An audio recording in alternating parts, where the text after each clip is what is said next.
Welcome to a topic that many people really want to learn about, and that is the Context API for Advanced State Management.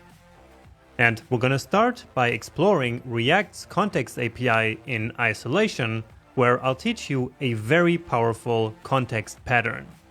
After that, we'll take what we learned and apply it to the world-wise application that we have been building. We will also dive even deeper into state management itself and learn about some new types of state and tools to handle them. Along the way, we'll wrap up this project, for example, by including this nice interactive map, which is the reason why this section runs a little bit longer than the other ones. So let's waste no time and get back to the actual course. Let's do something unconventional now and start the section with a challenge. However, this is a very different challenge, because all I want you to do in this one is to study and understand both the code and the data flow in a small new application on your own.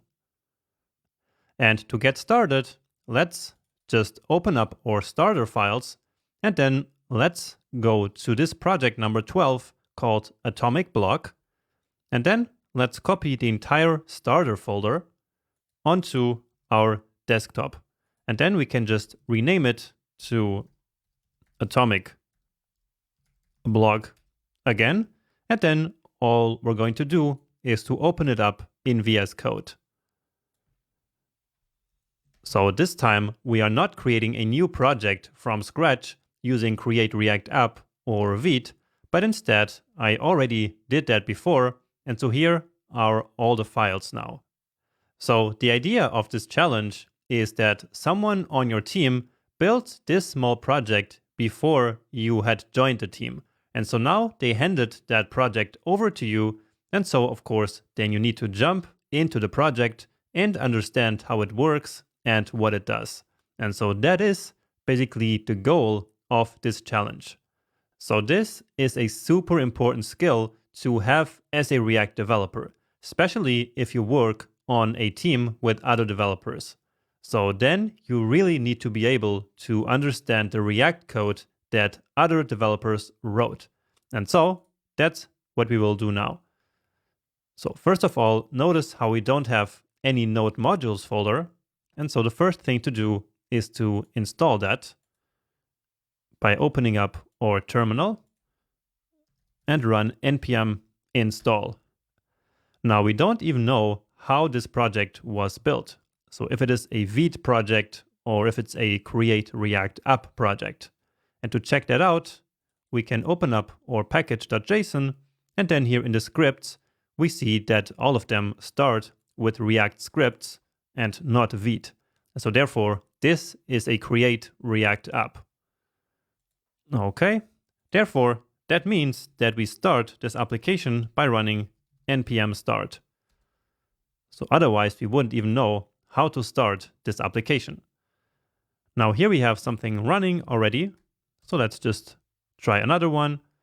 And there we go. So it takes some time to open here as always, but then here it is. So this is the Atomic Block. Now, I will not explain what this application is and what it does, because that's the whole point of this challenge. So for the rest of this video, I want you to now explore the code right here in the source code folder, and then the application here as well.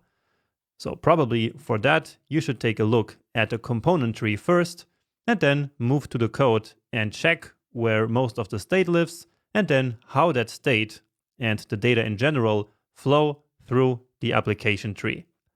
Now, one of the main things that I want you to notice as you do this is how there is a lot of prop drilling going on. Now, some of that prop drilling could actually easily be solved, but this example has all of that prop drilling actually on purpose. So it's a bit of an artificial example just to showcase this problem. But anyway, I will now leave you to it. So take at least 15 or 20 minutes to understand this application now, because you will need to understand it actually to keep going in this section. So I will suppose that after this lecture, you really know the codebase in and out. And then once you're done doing that, I meet you in the next lecture where we will talk about what the Context API is. Let's start this section by understanding what the Context API is and what problem it solves. And we're actually going to start with the problem that the Context API solves. So let's say that in our application, we need to pass some state into multiple deeply nested child components, just like in this fictional example. So in this application, the components B and F both need access to the count state variable. And so that's the task that we need to solve. Now, the first solution that comes to mind is to simply pass the state variable as props all the way down until it reaches the components that need the count state. However, this then creates a new problem, because passing props down through multiple levels of the tree can quickly become cumbersome and inconvenient. And we actually talked about exactly this problem before, a problem that we call prop drilling. Now, back then, I told you that one good solution to prop drilling is to compose components in a better way. However, doing so is not always possible. And so, component composition with the children prop, as we have learned before, doesn't always solve this problem. So, instead, what we need is actually a way of directly passing the state from a parent component into a deeply nested child component. So that would immediately solve the problem, right? Well, it turns out that React has actually thought of that and has given us the Context API to do just that. So the Context API basically allows components everywhere in the tree to read state that a context shares. But so let's now look at that in a bit more detail. So first of all, the Context API is a system to pass data throughout the application without having to manually pass props down the component tree. It essentially allows us to broadcast global state, so state that should be available to all the child components of a certain context.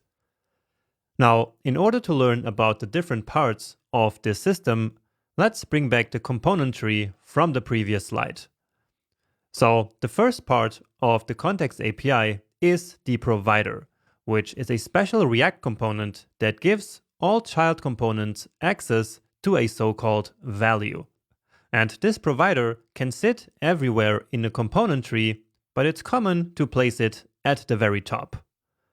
Now, this value that I was talking about is the data that we want to make available. So the data that we want to broadcast through the provider. And so we pass this value into the provider.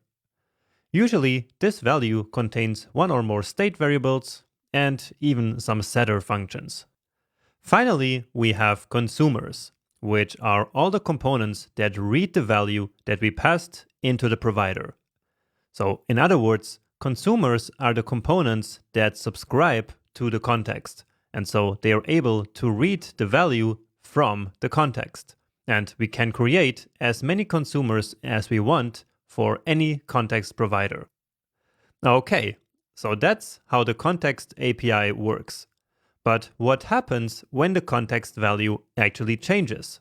So when it gets updated? Well, this is where the interesting part begins.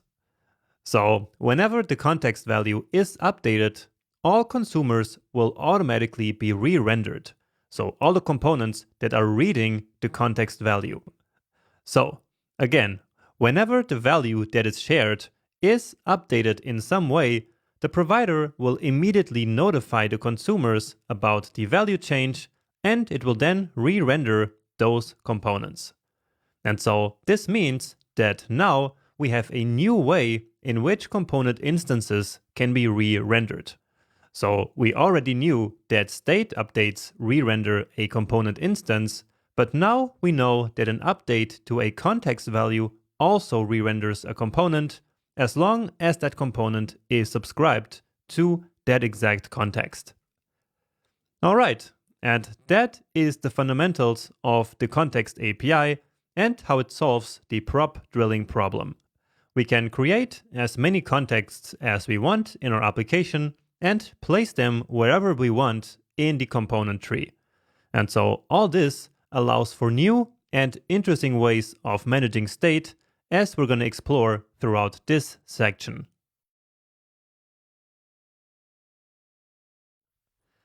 Welcome back.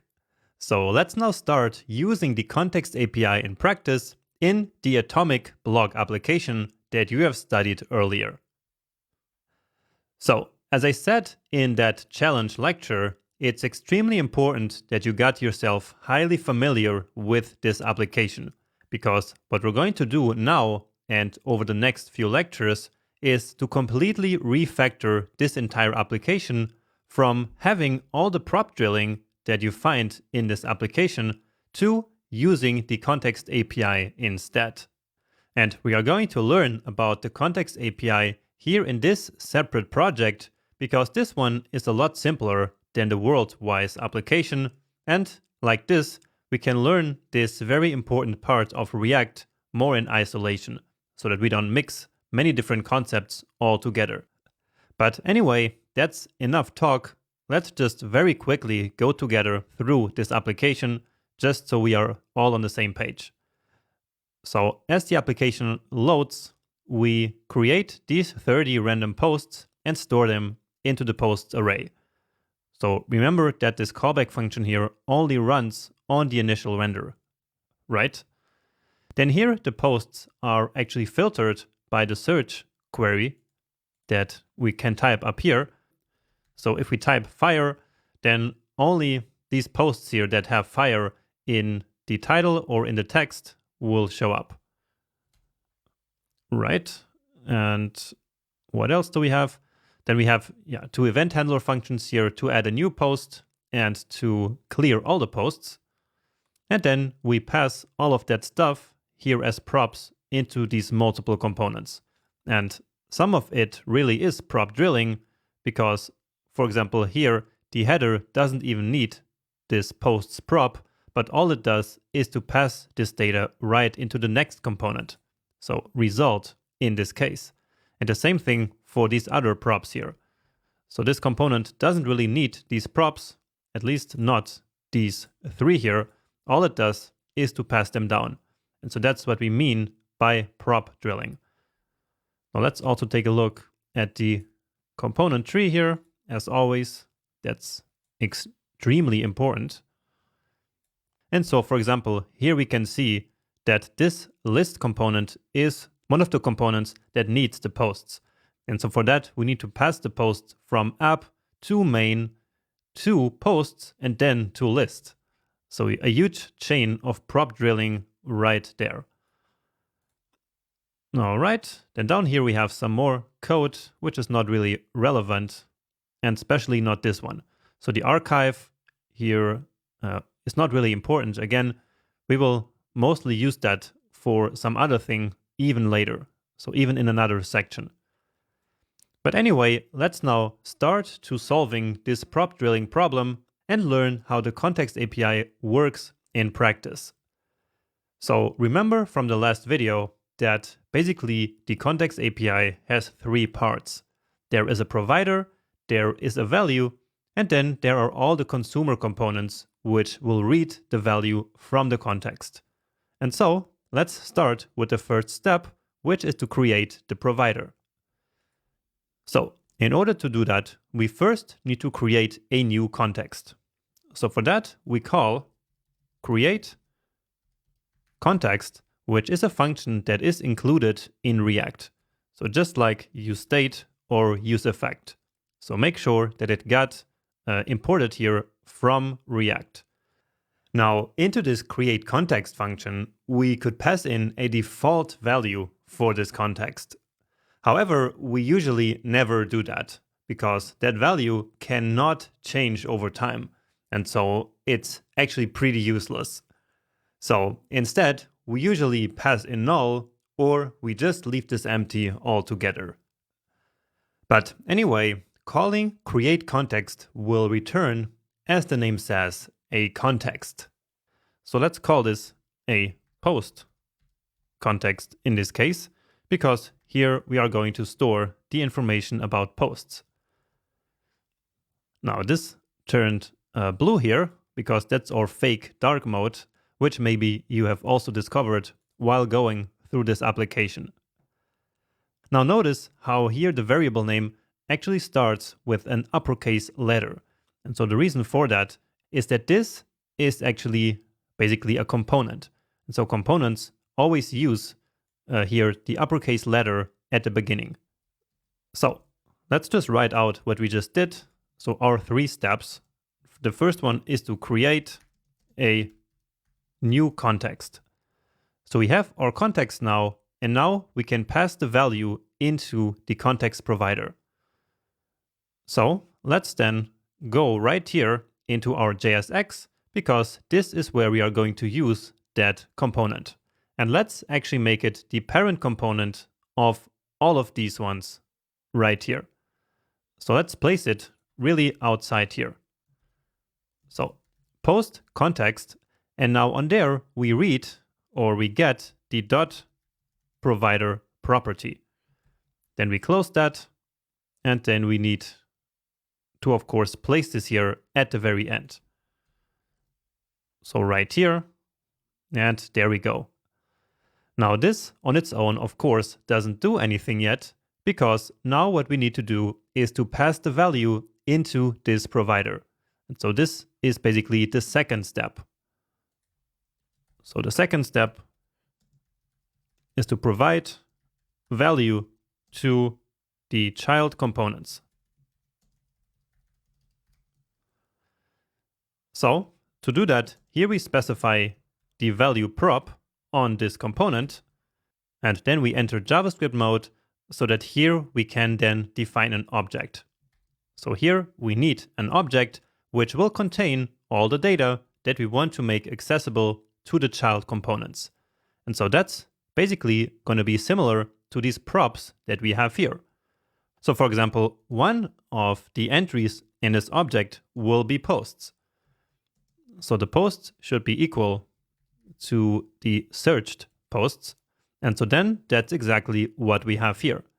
So here we pass in a props called post, which is equal to the search posts variable that we have in this component. And so we can keep going and keep adding all of them. So we also want on clear posts to be handle clear posts. And of course, we also want to pass our function to add posts. So on add post should be equal handle add post. All right. So basically what we did was to pass this state right here, so this derived state, and these 2 event handler functions into our context value. So we created an object which contains one property for each of these values that we want to pass in. All right. And so let's now do the same thing also for the search query. So search query actually equal to search query. So there we don't need to change anything. And then also set search query. So remember that having this is exactly the same thing as this, right? And so then we don't need to write that second part. Now, usually we create one context per state domain.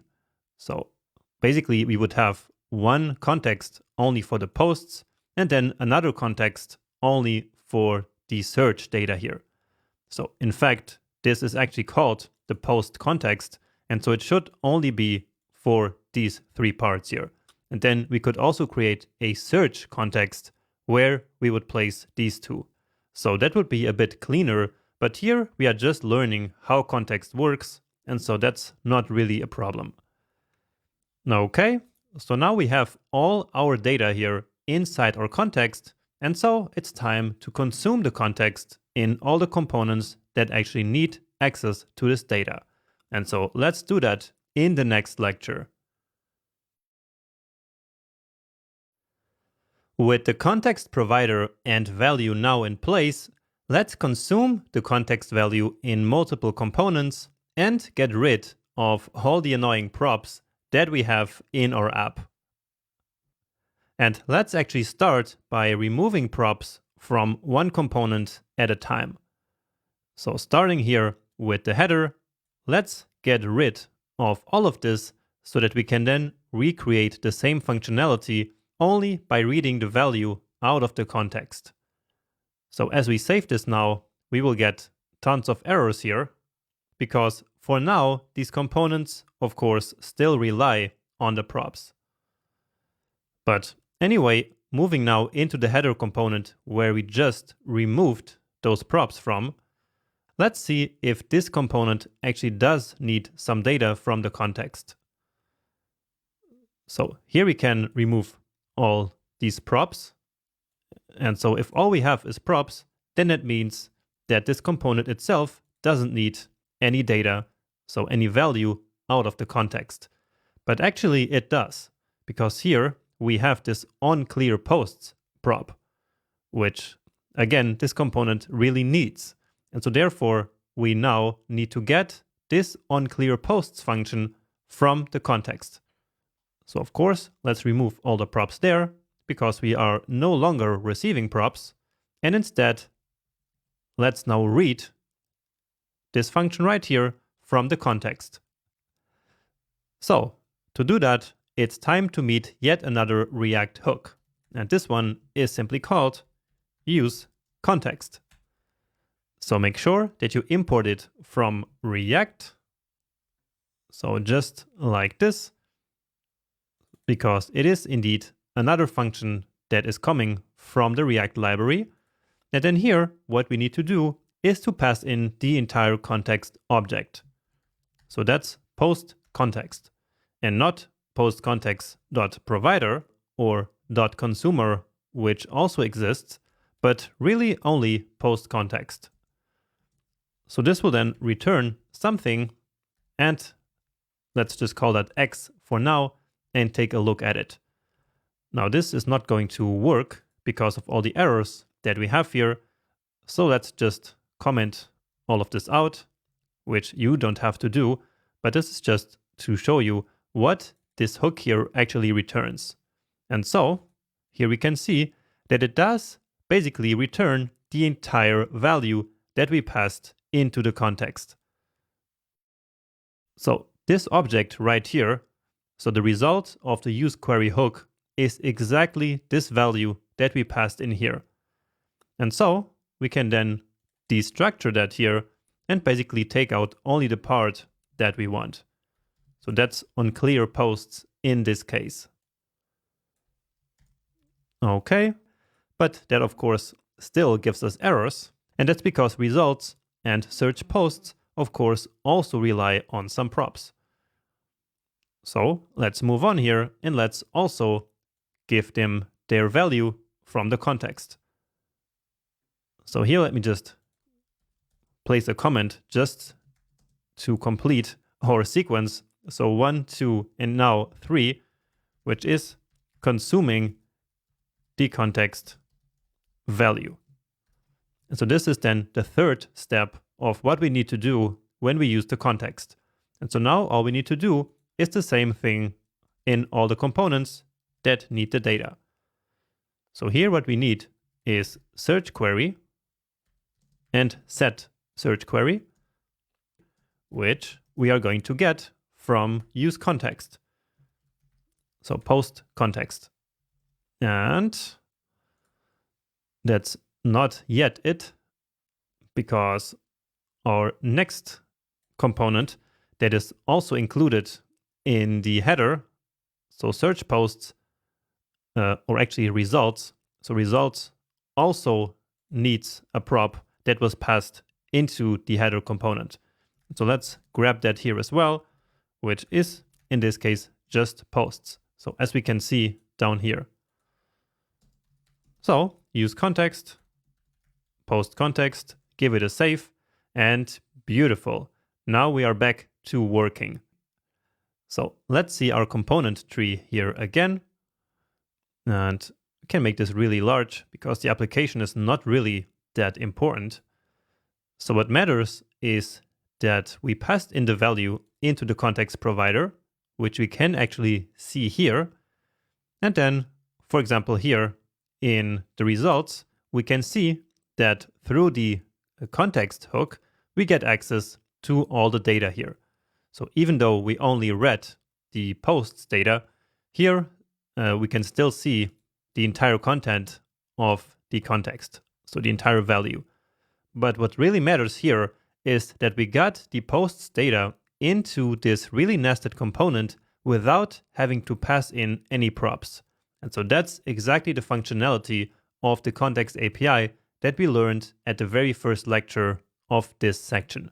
So this posts data is basically now being broadcasted by this provider and injected into the results without ever having to pass through the header. And so the prop drilling really is gone, at least for that part, because as you see, we still have a few props here. Now, actually, I want to leave this for you as a challenge. So I want you to do what we just did, which is to remove all of the props in all of the components, and then simply use the context value to give each component access to the data that it actually needs. So pause the video now and then meet me back here in a minute where I will give you the solution. Okay, so let's just cut everything here. So all the props, we don't need them anymore. This main component here really doesn't need any of this data. So all it did with these props was to pass it down into these other components, and the same even for this one. So even this post component doesn't really do anything. So it doesn't need the posts data. Who needs the post data is this list component. So let's go there actually.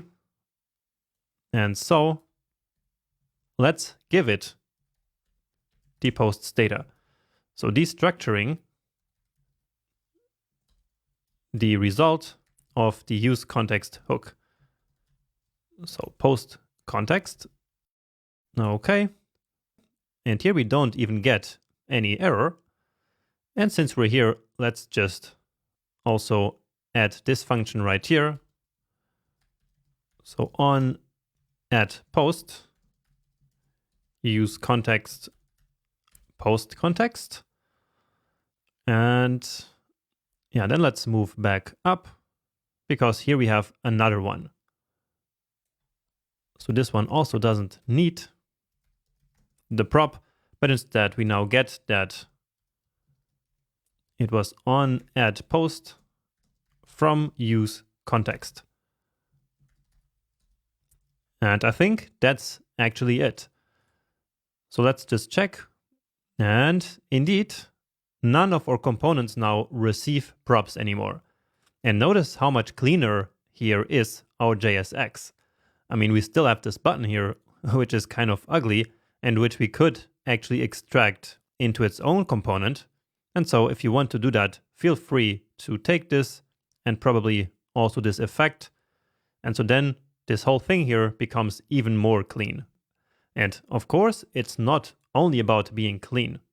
So it also makes the components a bit more independent and standalone. So take, for example, this list component right here. If before we wanted to reuse this list somewhere else, then we would have to first pass the props to that place where we wanted to reuse it. So let's just, as an example, say that for some reason we wanted this list inside the footer. So why not? So just like this. And since we are now using context, this is really all we have to do. So we can give it a save.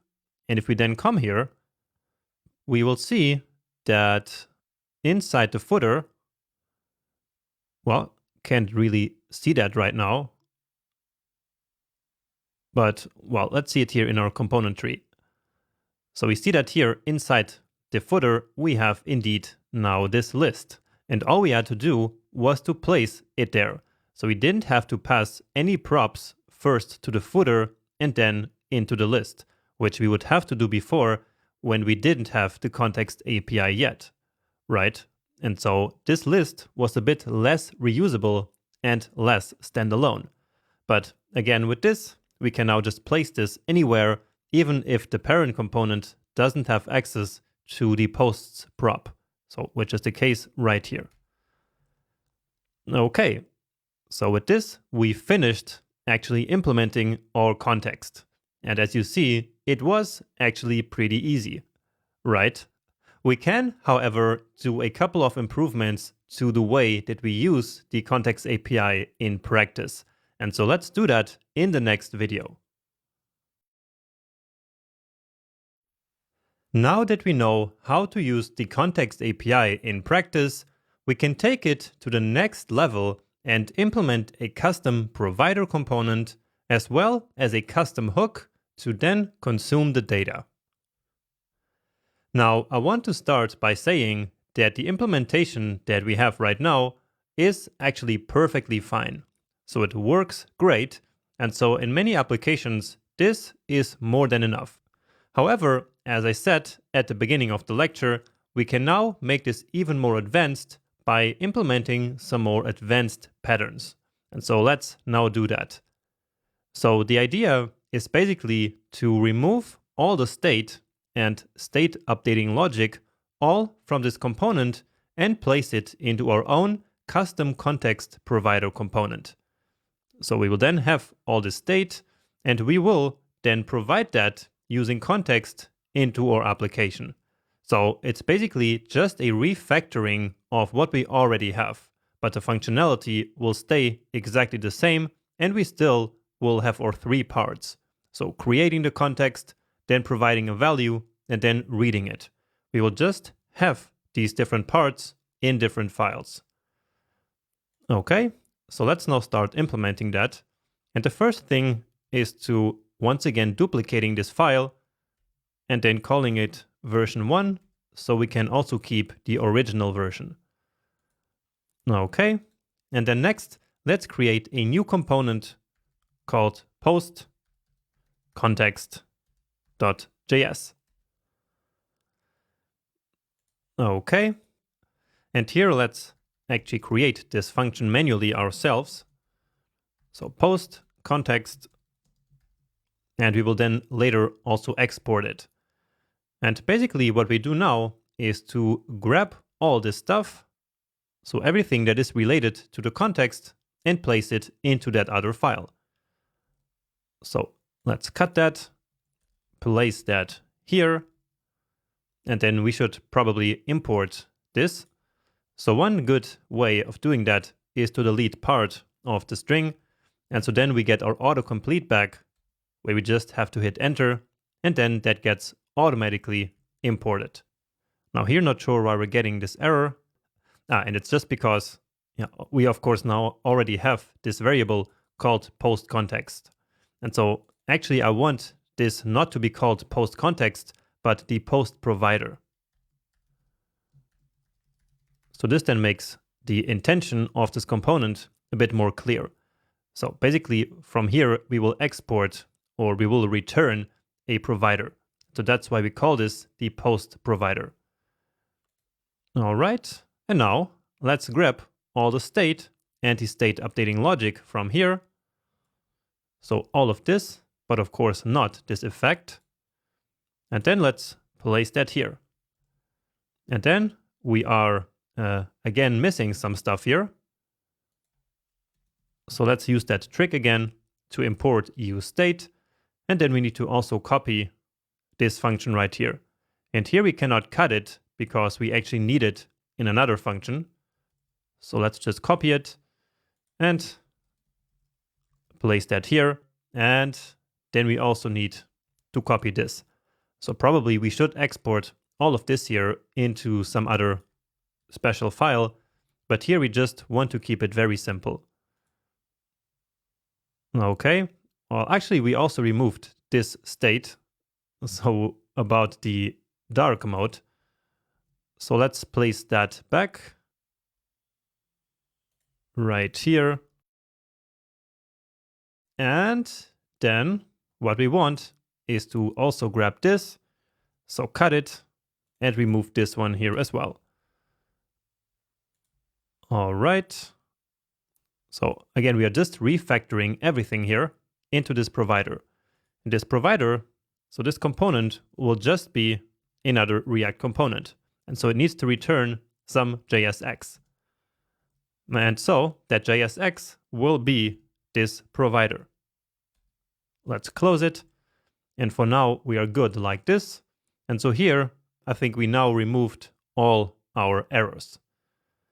Now we have some problems right here, where we now are trying to read from the post context, which no longer exists, but let's take care of that later. So what we want to do now is to use that post provider here exactly in the same way that we used the provider before. So exactly what we had here earlier.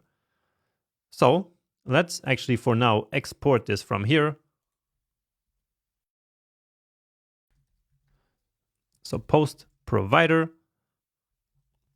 Let's do an export default for now. And so then here we are able to just import post provider like this. All right. Place that here, but that will actually still not work because watch what's happening right now. So we are passing all of these children here into the post provider component, right? But then all that we do here is to return this post context.provider, but we're not doing anything with the children.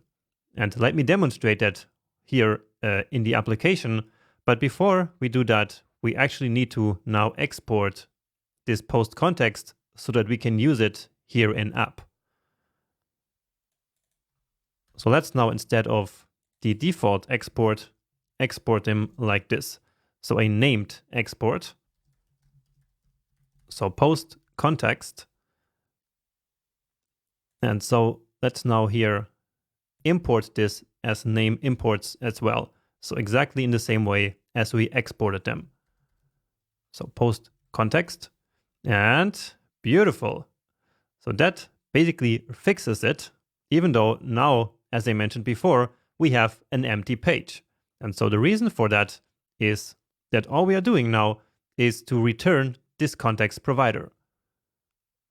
Right? So again, right here, we have the post provider component, but all this does is to return this post context.provider. And so then that's what we see in our tree. And so what we need to do now is to accept the children prop like this, and then place the children back here. And with that, then our application works again. Let's go back to normal mode and let's try to search. And yeah, so everything works the same, but now we created ourselves our own custom context provider component, which is this post provider.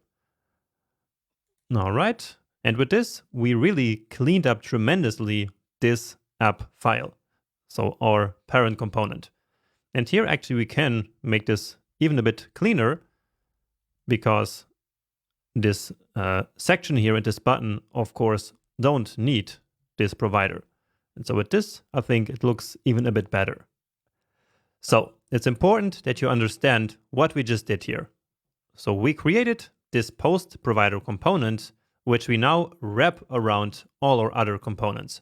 And you can always compare that with the v1 file that we created earlier. So we passed this here into the opening and the closing tag, and so therefore these will become the children of this component. So then we use the children prop here, and then we wrap all these children inside the post context provider, just like we had before. And so by doing that, we could place all the state and the state update logic into its own separate context file, which then cleaned up tremendously our main component that we have here. So this app component. And we could even do the same thing here with this fake dark mode, but let's keep it simple here. So here we could remove that from here, this comment, and place that here, but that's not really important. So with this, we finished the first part of the lecture, which was to create the context provider component. But now, remember how I told you that we are also going to create our own custom hook. And so let's see what that means. So right now, to consume the context, we are always using this use context hook, and then we pass in the post context object. And this works great, but over time, after using this many times, you will notice that it can become a bit annoying to always have to write this post context here. So basically this part here is always repeated over and over again in all the components where we actually read the value from the context. And so basically we can encapsulate this part into its own custom hook. So let's come back here into this file and then create that right here as well. So that's a very common pattern that many developers use these days. So basically placing this context provider component and then the corresponding hook all into the same file. So let's call this one here use posts, and we don't need any argument then. And so here, let's then get the value out of the context. So the entire value, which we will then return so that in our components we can destructure it. And so now we will use the use context hook right here. So using it here and then passing in the post context just like we did before. And now we can return the context like this.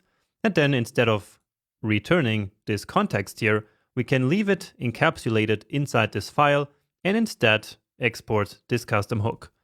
So with this, we then basically create like an API for this context. So again, instead of exposing the context object itself, we just expose a function with which we can then access that.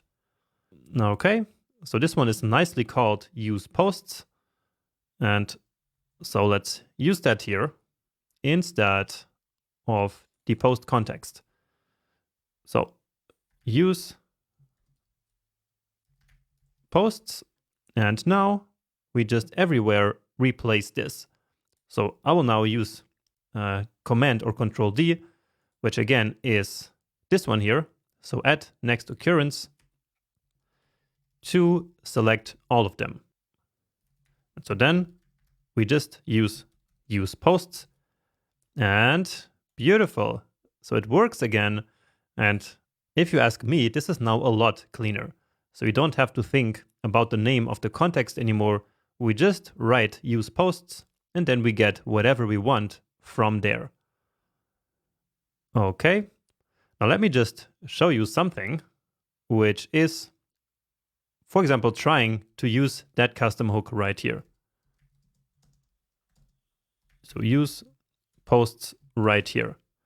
And then let's log that to the console. So what do you think is going to happen? What do you think this X will be? Well, it is undefined. So why do you think that is? Why is the context value suddenly undefined? Well, all we need to do is to look at our component tree. So we tried to use the context here inside of app, but the context only provides the value to all its children components. So only to all of these that are below the provider. So basically only to these ones right here and the ones that are inside it, but not right here. And so this could lead to some hard to find bugs in a larger application. And so let's now do something against this. So basically to prevent someone from using this hook, so to accessing the context value where they shouldn't. So notice how the context value was undefined. And so what we can do is to test for that. So we can check if the context is undefined, then let's just throw a new error. And then let's let the developer know that post context was used outside of the post provider. And yeah, there we go. So this is actually a lot better, even though normally we don't like errors. But in a situation like this, it's actually a lot better to have directly an error here than maybe having the developer think that this somehow works. So with this, they know immediately that this cannot work. So that's why we should always create an error in the situation where we are trying to access the context where we actually cannot. Okay, and this is all I wanted to show you for this advanced pattern. So again, it is composed of two parts, basically. First, the post provider, and then our own custom hooks to read the value out of the context. And I'm showing this to you because this is basically like a recipe that you can always follow in all your own projects when you want to use the context API. So we always do this in the exact same way. So we create a context, then we create our own provider component, which receives the children so that we can then use it like this here. And then we pass the value in there. And then, of course, also return the children here. And then in the end, we always have this own custom hook. So again, always the same recipe that you can start using in your own applications. Great. So now we know really well how to use the context API in practice. And so let's now go back to talking a little bit more about state management and how the context API fits into that picture. So now that we know how the context API works, it's time to get back to talking about state management in general and how the context API fits into the state management tools that we already had before. Now, we already talked about state management earlier in the course, but it was more of an introduction. So back then, I told you that state management is basically just like giving each piece of state the right home, right? So in that lecture, we talked about when to use state, local versus global state, and I also gave you this handy flowchart to decide when and where to create state, which of course you can keep using. Now in this lecture, we will talk about UI versus remote state. I will show you all the options for where to place state and also all the state management tools that are available to us to manage all these different types of state. And let's actually start with these different types of state that can exist in all web applications. So we can classify state in terms of state accessibility and in terms of state domain. Now, when it comes to state accessibility, state can be either a local state or global state. And we already talked about this, but I just want to quickly review these super important concepts. So, local state is only needed by one or a few components, while global state might be needed by many components in different positions of the tree. That's why local state is only accessible inside the component that it was defined in, plus maybe its child components, while global state can actually be made accessible to every single component in the application. So it's the accessibility of a state variable that changes between local and global state. Now, if you need to create a new state variable in a component, but are not sure whether it should be local or global state, there is a very nice trick that can help. So all you need to do is to ask yourself, if this component was rendered twice, should a state update in one of the components reflect in the other one? And if the answer is no, then it means that it's local state. But if the answer is yes, you have found yourself a global state variable. So just keep this trick in mind for the future, as it can be quite helpful. Okay, and now moving on to the state domain, we can classify each piece of state as either remote state or UI state. So remote state is basically all application data that is loaded from a remote server, so usually using an API. So it's basically state that lives on a server but that can be loaded into our application. UI state, on the other hand, is basically everything else. So things like the currently selected theme, applied list filters, form inputs, open panels, and many, many more. So again, all state that is not the core application data that we usually fetch from an API is UI state. So whenever you have some state, it's extremely important to always know whether you're dealing with remote state or with UI state, because they need to be managed in a completely different way. So remote state is fundamentally different from UI state, because we usually get it in an asynchronous way, and because the data might need to be refetched and updated frequently. Therefore, in a large-scale application, remote state should be cached, revalidated, and so on. And so for that, we need some specialized tools. UI state, on the other hand, is usually synchronous and stored right in the application and does not interact with any server at all. And so this means that UI state is very easy to handle with the tools that we already know of. So things like useState or useReducer. And we will take a closer look at these tools later in this lecture, but for now, let's focus on where we can actually physically place each state variable in our codebase. So, whenever we need a new piece of state, we have about 6 different options on where we can place it. If all we need is local state, then we simply place it in a local component using useState, useReducer, or even useRef. So a ref can also be considered state, even though it won't re-render the component. Now, many times we actually need a piece of state in multiple related components. And so then it's time to lift the state up by placing it in a parent component of all the components that need it. So a parent component is another state placement option.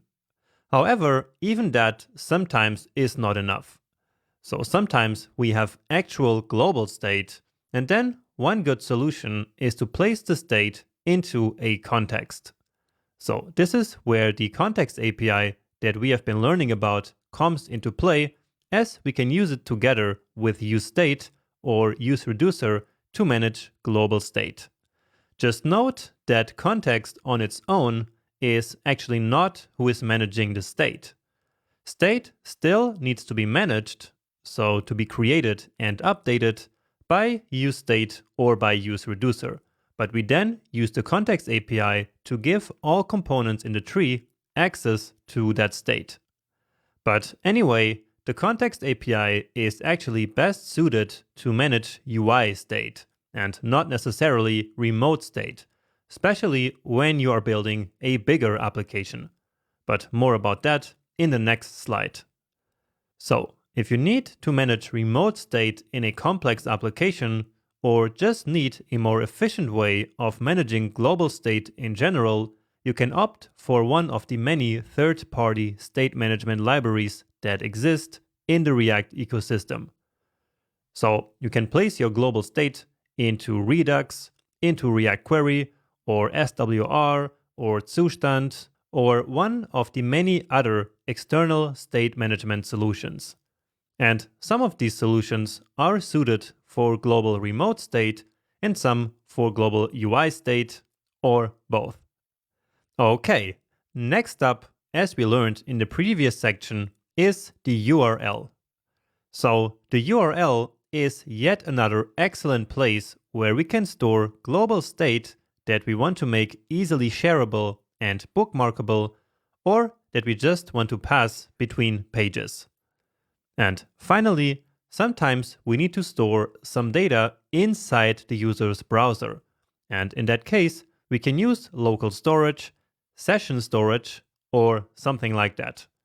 Now, just like refs, this is state that won't actually re-render any components, but it's still technically application state, which is why I included this in this list as yet another possible state location. Alright, so hopefully this is a helpful overview for you that you can keep handy once you start building your own applications. And now to finish, let's try to answer the question of how to manage the different types of state in practice. Or, in other words, what tools should be used for each kind of state. So, if we combine all classifications of state according to accessibility and domain, we end up with these 4 combinations. So, local UI state, global UI state, local remote state, and finally, global remote state.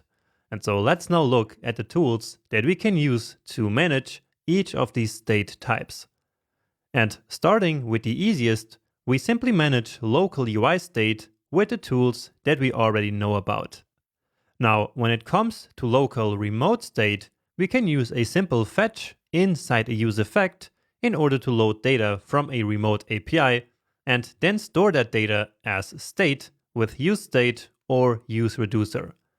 So this is exactly what we've been doing all the time up until this point, right? However, this is usually only a good idea in small applications.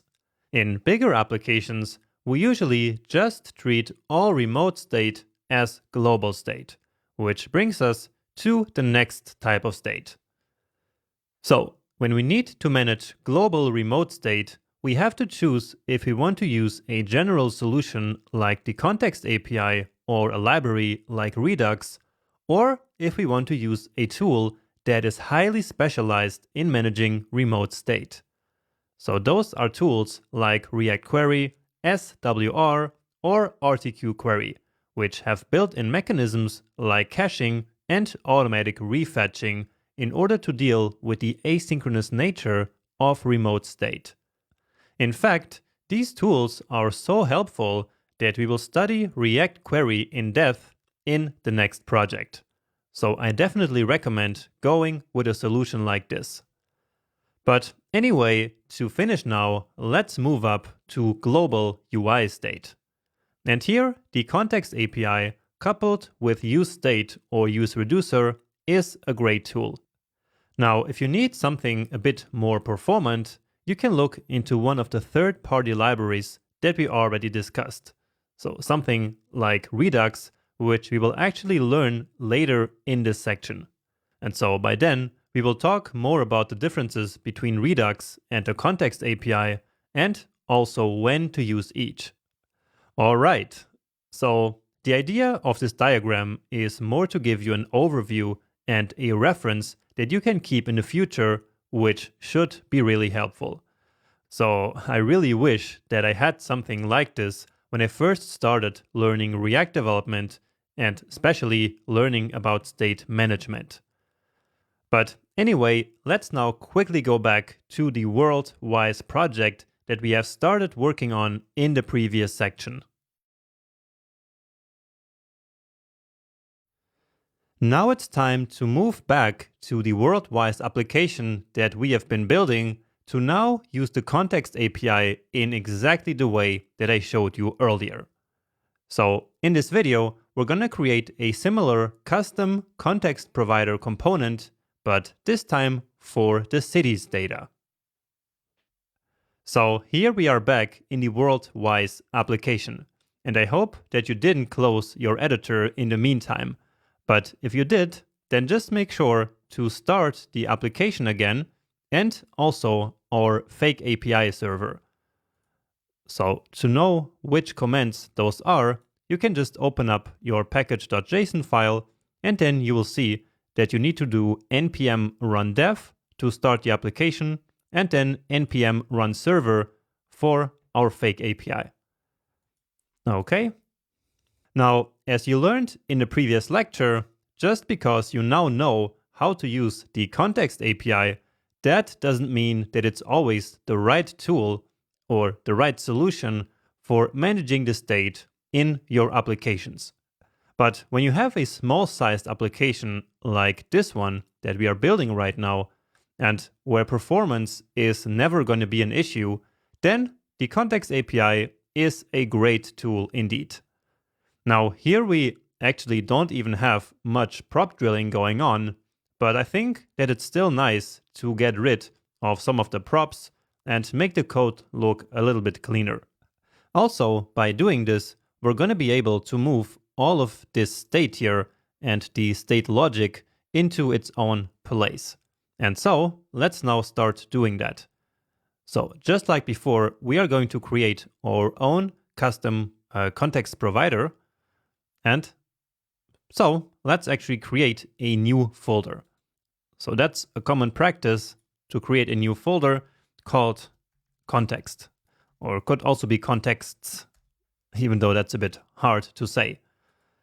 Okay, and now here, let's create our cities context.jsx, which again is because we are now using Vite. Okay, and so now let's follow the exact same recipe that we created ourselves earlier. So we're going to start by creating that new context, so cities context, by calling the create context function coming from React. Next up, it's then time to create that provider component. And so this one is going to be called cities provider. And remember, it will need to accept the children prop, so that we can then use this provider component as the top level component in the app component.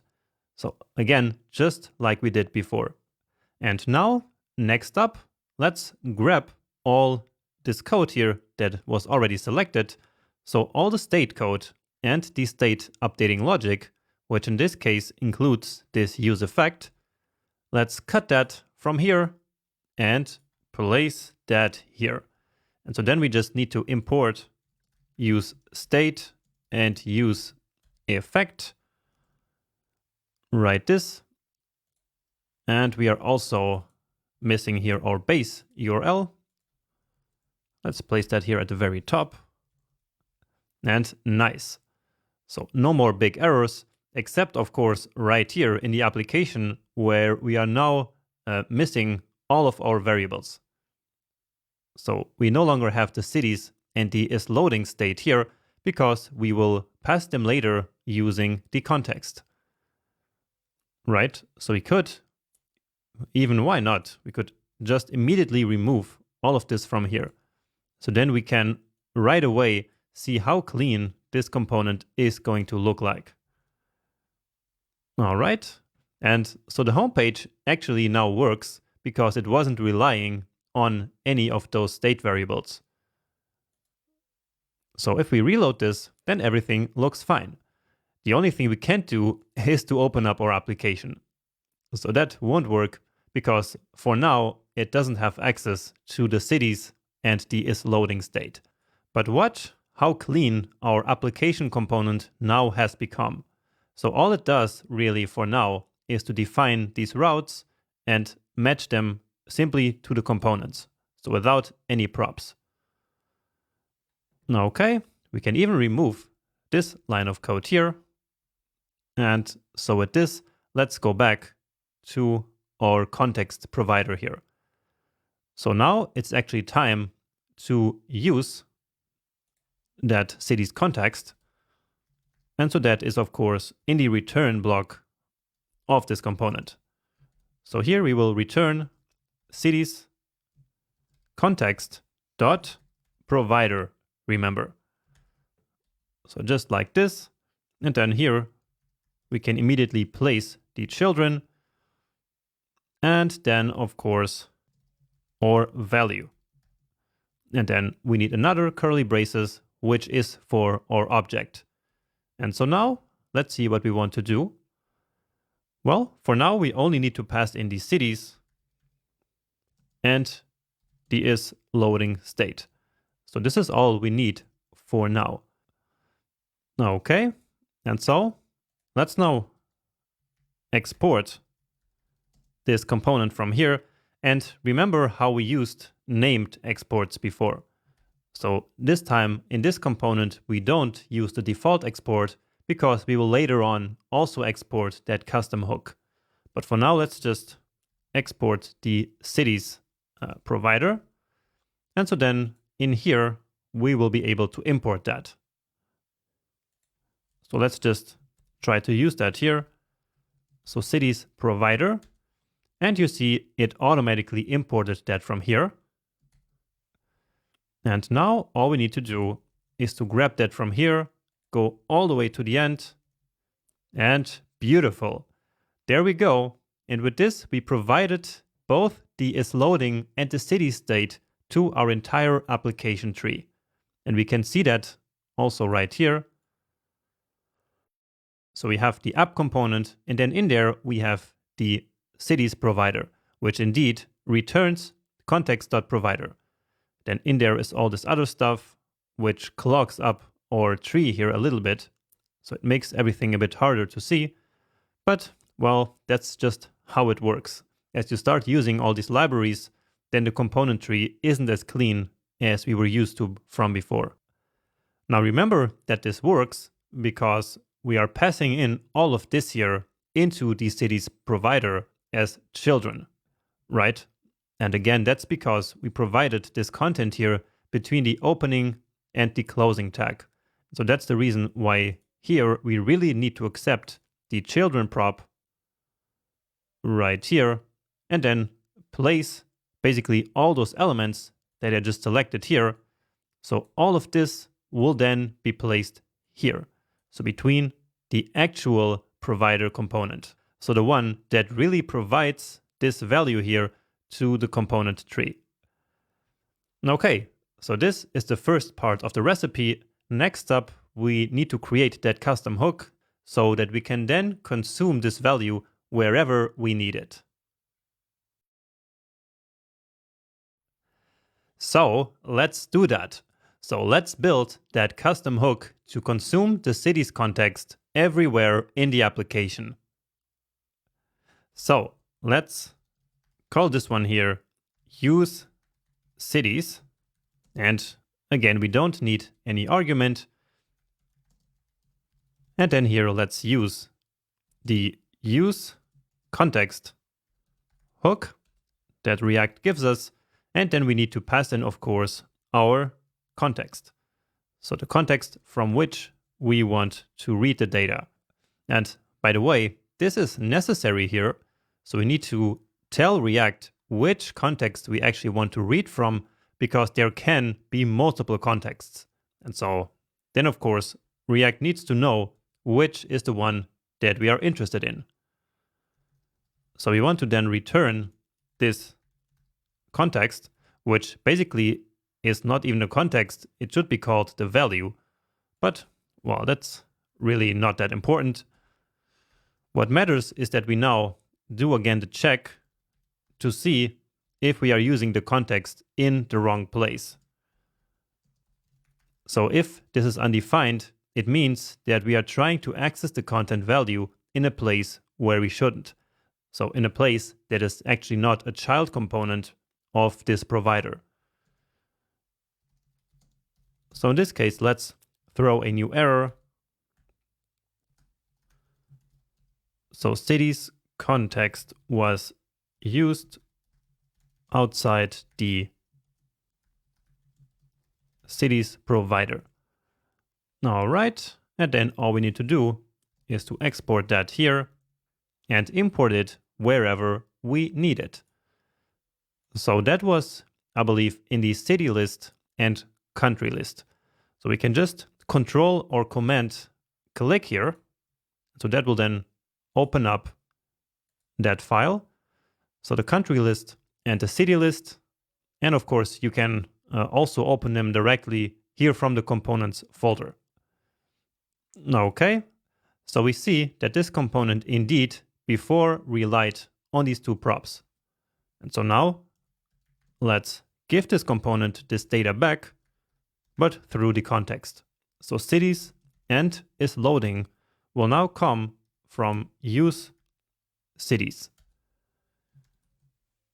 Remove that from here, and with this, it should already work. So let's make this a bit smaller, and here we go. Let's just reload that, and it works indeed. Beautiful. So receiving its data now from the context directly. And so now, all we need to do is to copy this also into the country list. So let's come here, click there. That's sometimes a bit easier than to go through all the files right there in that folder. So place that here, remove the props, and now this will not exist. So we just import that again with this nice trick. Click here and beautiful. Load that and it works. Great. So with this, we now refactored our application to using context instead of having all that logic right here in the application folder as we had before. And so now if we want to jump into this application, if we have never seen it before, and open up this component, then it's really easy to understand what it does. So there's no clutter here. All it has is the route definition. And if we then want to know about the state, we can just go to the city's provider and here to this context and see how it all works. So where the data actually comes from. And so this really is a beautiful pattern, I think. In this lecture, let's use our context to finish implementing the city component. So right now, when we click on one of these cities, it takes us to the city component, but it doesn't have any data about the city yet, except for the ID. And so let's now change that and basically fetch the data for this city and then show it in this component. So basically what we want is this. So it loads the data about the city and shows it here. So what that means is that we do an HTTP request to this URL /cities, which remember gets all the cities. But then if we take one of these IDs that is automatically generated and then pass that here, then we get only the information about this exact object right here. Now, you might be wondering why we actually need to do that if we could simply get this object out of the array that we already have, right? And that's actually true in this small application. So technically, we wouldn't have to create a new HTTP request and fetch this data from the server again, because we do actually already have it in the cities array. However, in real-world web applications, it's quite common that the single objects have a lot more data than the entire collection. So basically, this array here would only have a small amount of data in each object, while then the objects that we get individually from the API have really all the data. And so let's pretend that we really need to do this. So making a request to this URL and then /DID. So let's go to our cities, or actually our city component. And so let's fetch the data here, because this is where we need the data. So let's remove this. And what we could do is now to create that HTTP request and then create some local state here and call it, for example, current city and set current city. And then use state and then store whatever the object is here into this state, right? So that would be a perfectly valid way of doing it. However, that state would then of course be local state. So it would be local to only this component right here. However, we do actually need this state in another place. So to implement another feature that I'm going to show you now. So watch what happens when I go back from Lisbon. So you see that then Lisbon here is marked with this green border, which means that this is now the current city still. So basically, after we visited one of these cities, when we then go back, it marks the last visited city with this border, which means that this city item component here also uses this same piece of state. So what this means is that this state is actually global state, because multiple components in the tree need this state. And therefore, it is a good idea to actually place this not here, but inside our context. So next, close to these ones. Okay. Now, again, if we only needed this state here in one single component, it would be best to use local state in that case. However, we do need the state variable in multiple places. And so therefore, we will place it here into the city's provider and then pass it into the context. And let's do that right now, immediately. So current city. And so now all we need to do is to create a function here that loads this city, which we can then call right here as the component mounts. So that sounds a bit confusing. So let's just do that. So let's just create a function called getCity, which will just receive the city ID. And then the logic itself is actually pretty similar to this function that we already have here. So I will just copy this and place this here. And then here, remember that we now need to attach the ID to this URL. And so that's why we pass it into this function. So ID here. And then, of course, the data that we receive is placed into current city. So set current city. And that's actually it. Well, actually, this should not be here. And then, yeah, this, of course, is also an async function.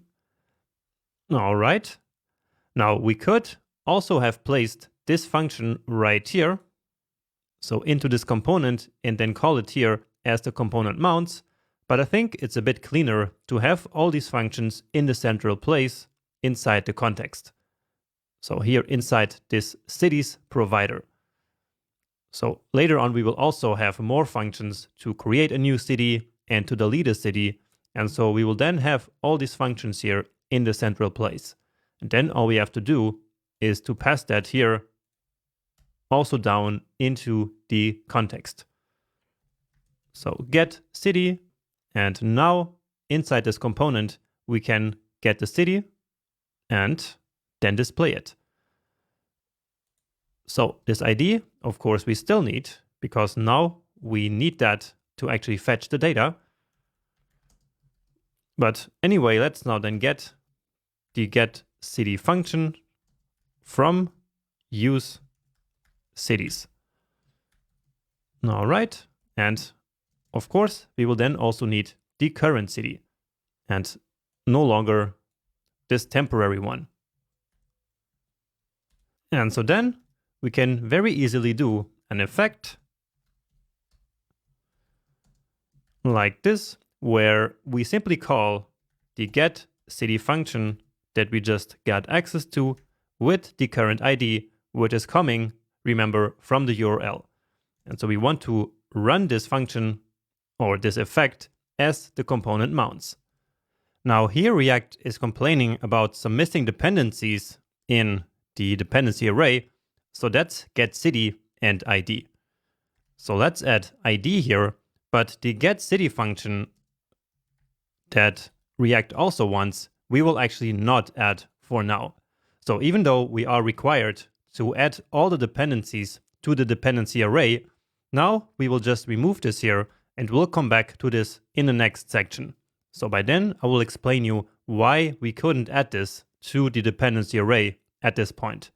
So we just add the ID, which is actually important because the ID might change, and so then in that case, the city corresponding to that new ID would be loaded.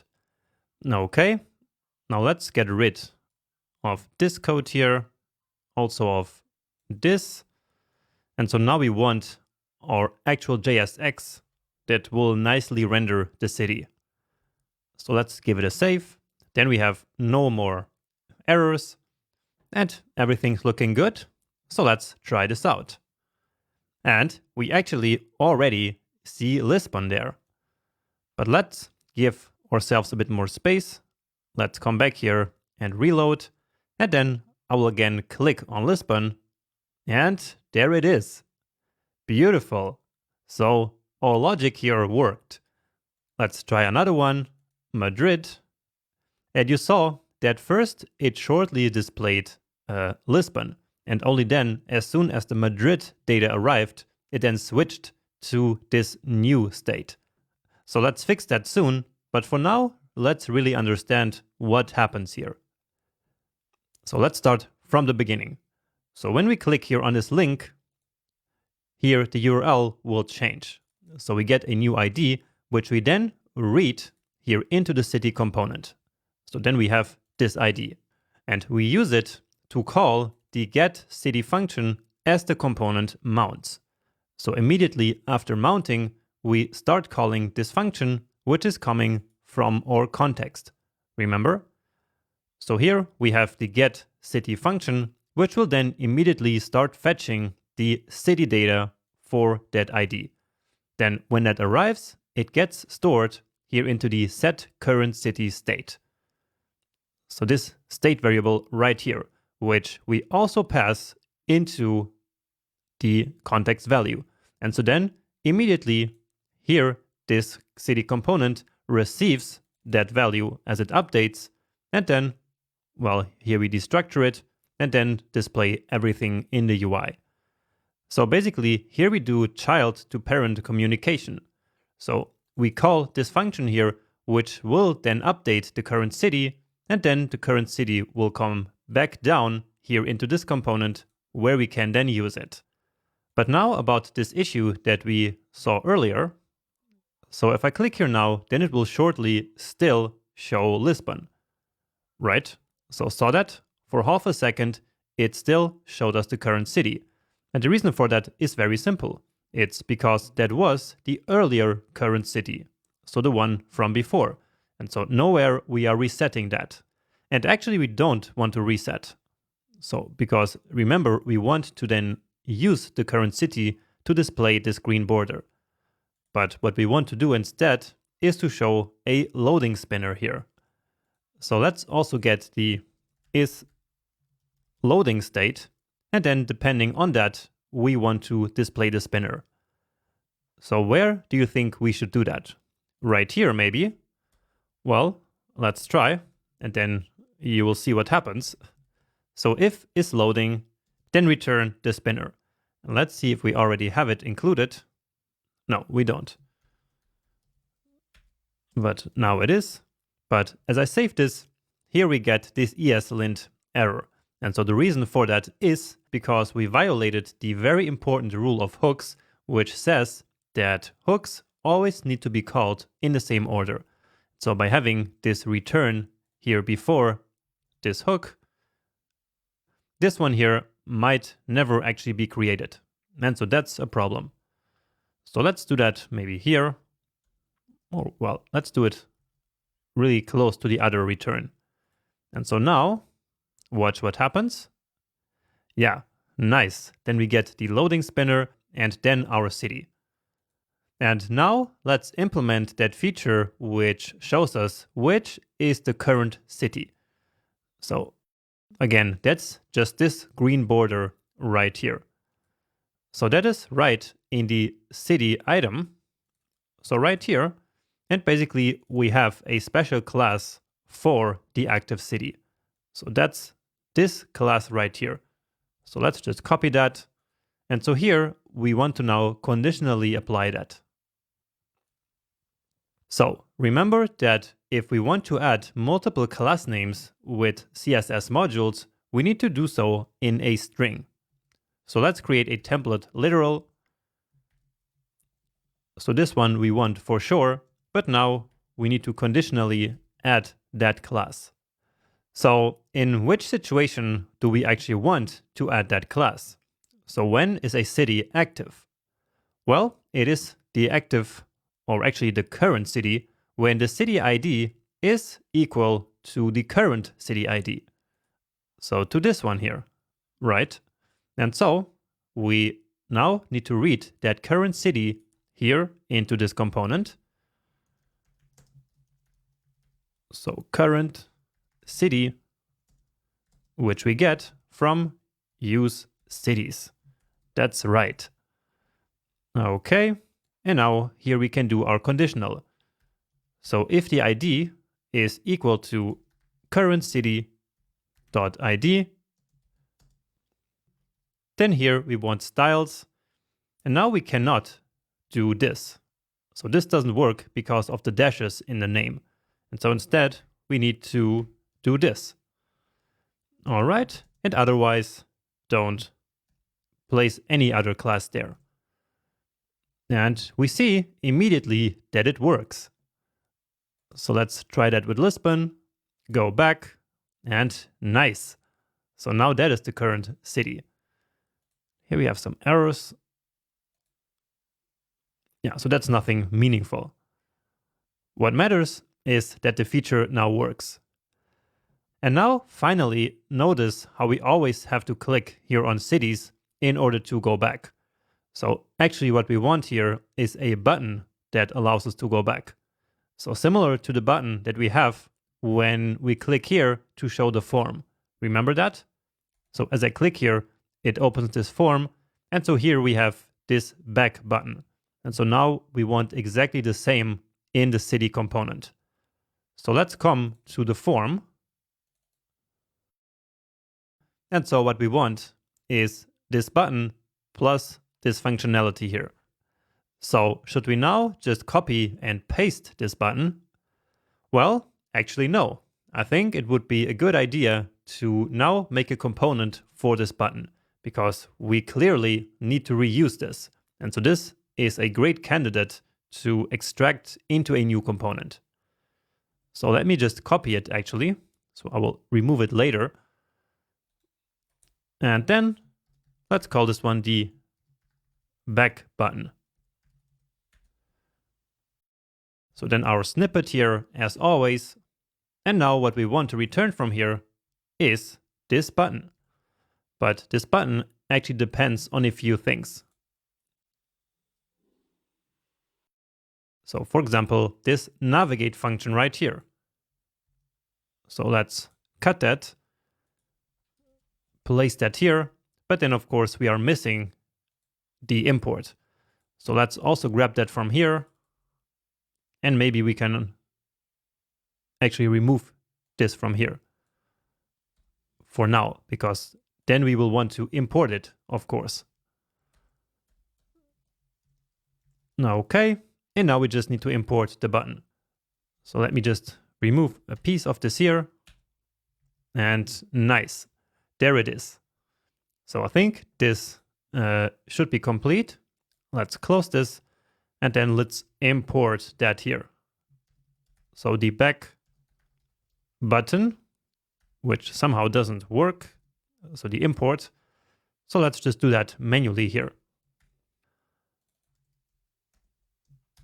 So back button, and nice. There is our button back. And now if we go to the city and then one of these cities here, let's go there. We can close all of this. And so let's inside this div here, add that back button. And there it is. Let's see. And indeed, it does go back. Great. So this was a long lecture where we did a lot of different things. And so please make sure to review everything that we did here. Just clean up this. And so then with this, we are actually finished and can move on to the next topic, which will be to finally add the actual map here to this container. With our context now in place, let's take a detour and implement a map in the next few lectures. So many kinds of applications require a map, and so this is a really nice feature to implement here.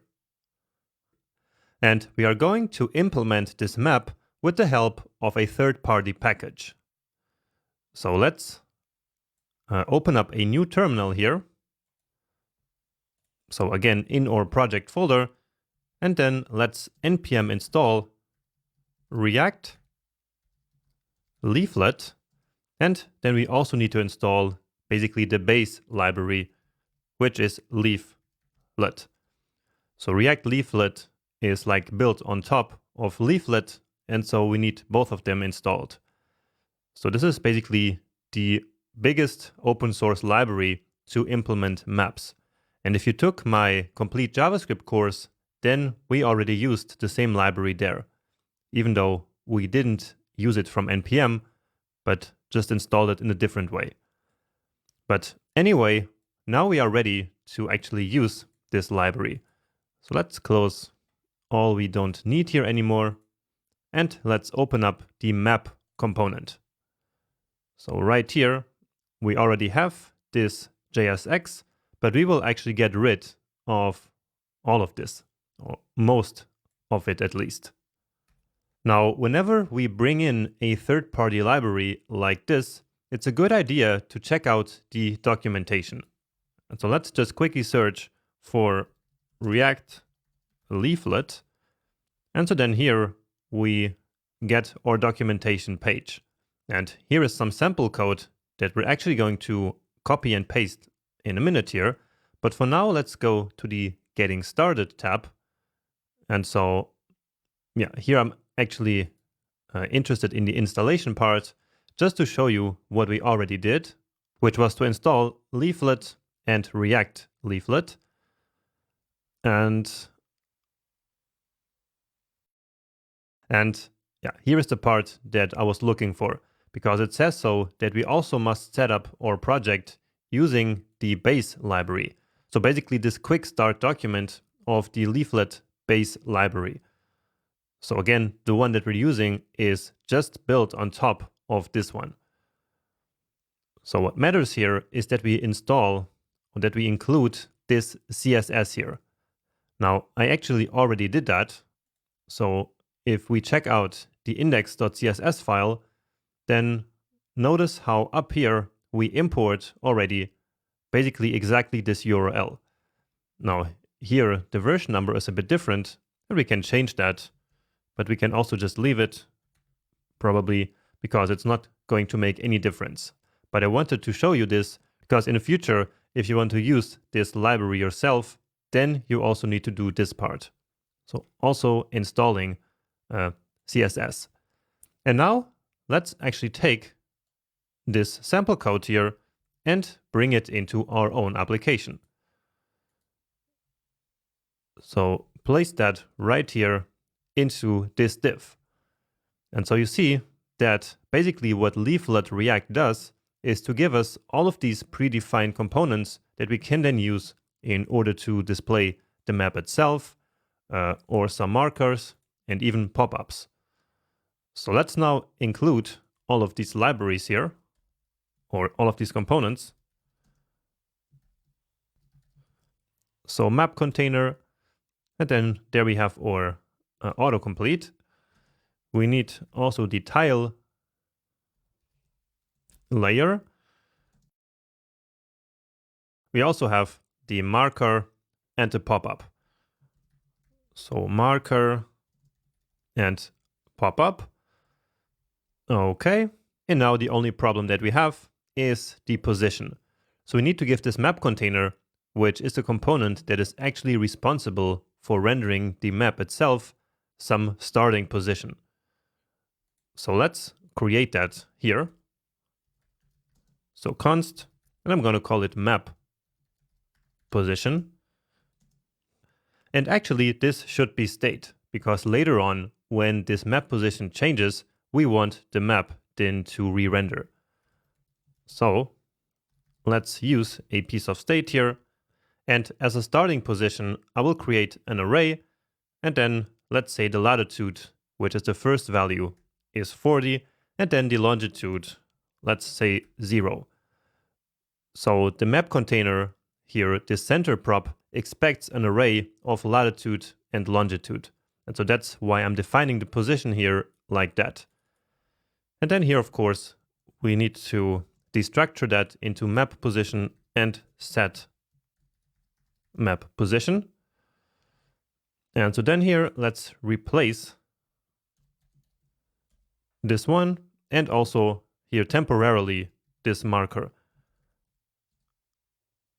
So let's give it a save and let's see. And well, that didn't really go as expected. Let's try to manually reload here. But well, there's no map to be seen.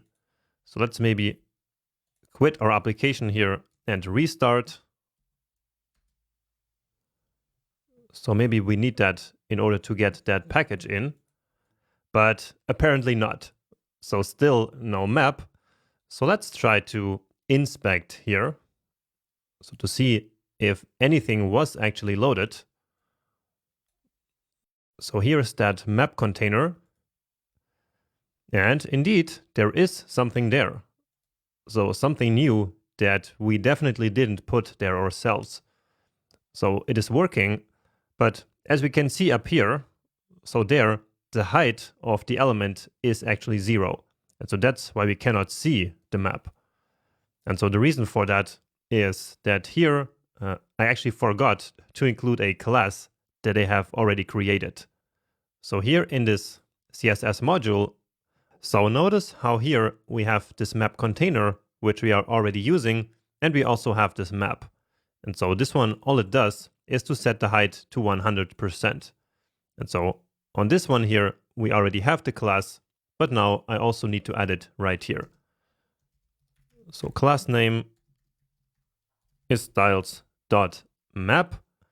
And here let's actually remove this event handler. And well, there's still no map, but here it is. Nice. So that works beautifully. So we can zoom out and move to different places. As you see, it then takes a bit of time to load these tiles. And speaking of the tiles, I actually want them to have a different style. So notice how here the maps looks a little bit different.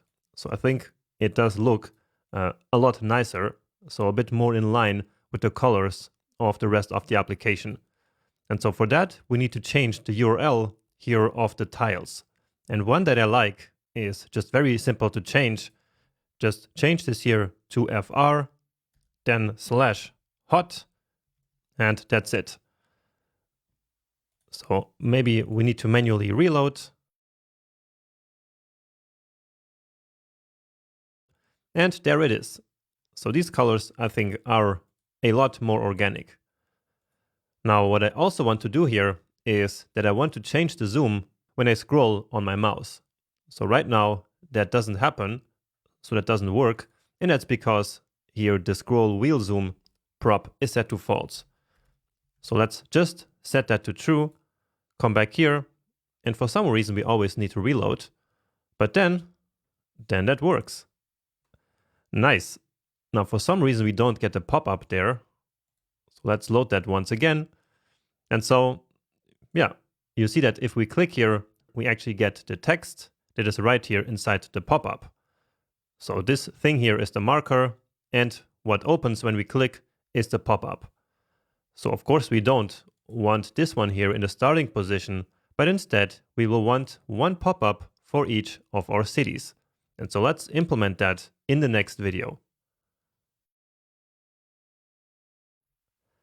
Next up, let's display one marker and pop-up for each of our cities. So that means that we now need to get access to the cities here in this map component, right? Well, for that, we thankfully have now our global state. So the state that is living inside our context, which is easily made available to every single component that we wanted. And so now we want it here. So we want to read cities out of the city's context. And so we use our custom hook called use cities. All right. And so this is the power of having global state. Whenever you need a piece of state, you just grab it and there it is.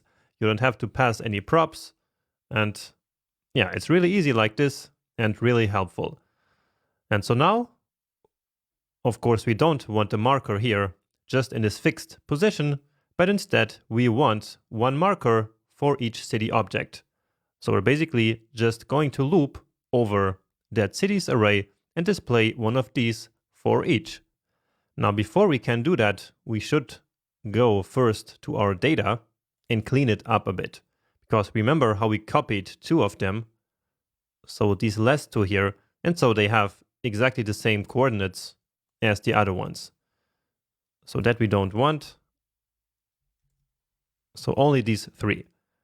Now notice again that each of them has the position property, and then in there we have let and lng. And so now we are going to use this position here to display one marker for each of them. So let's actually leave this code here so we don't have to write it again. But of course, we now need to enter JavaScript mode so that we can loop over this array. And then we want exactly to render a marker for the city object. So where does this end? Right here. But of course, now we need to change the position here. So right now, it seems like we got multiple at this point. So we have all that shadow. But of course, now we need to change this. And so just like the center prop here in the map container, this position prop expects an array. So an array of the latitude first and then the longitude. And so that is at city.position. So just as we saw earlier, .let, and then the longitude is similar at position.lng. Now here we will also need a key, and so let's just use city.id. Okay, now that marker is gone from there, but hopefully it is close by in Madrid. So, and yes, nice, there it is. So it corresponds to this city right here. Let's just reload to get rid of those other cities. And yeah, so we have one marker here in Madrid, another one in Lisbon for this, and then finally, of course, there will be one in Berlin. Nice. So that worked. Now, if we zoom in and then click, we, of course, get this pop-up, but it still has this generic text. And so now we want to do something a bit more customizable. Now notice how this pop-up here has some styles applied to it. And so that's because when we inspect here, we can see that this pop-up actually gets a few classes that Leaflet puts there. And so I'm using those classes here in the CSS module to style some things about the pop-up. So all of this right here. And so if you build your own application with a map, you can just grab these styles if you want. So we're styling the wrapper here, then the content itself, and then also the tip, so that triangle there. And so there's a lot of different things to style. And notice how here, again, we need to use this trick of making this global so that CSS modules then doesn't attach any of these random strings to our classes, because then they would not map to the classes that Leaflet exports. All right, but anyway, let's now customize our text in here. And here really we can have any content that we want.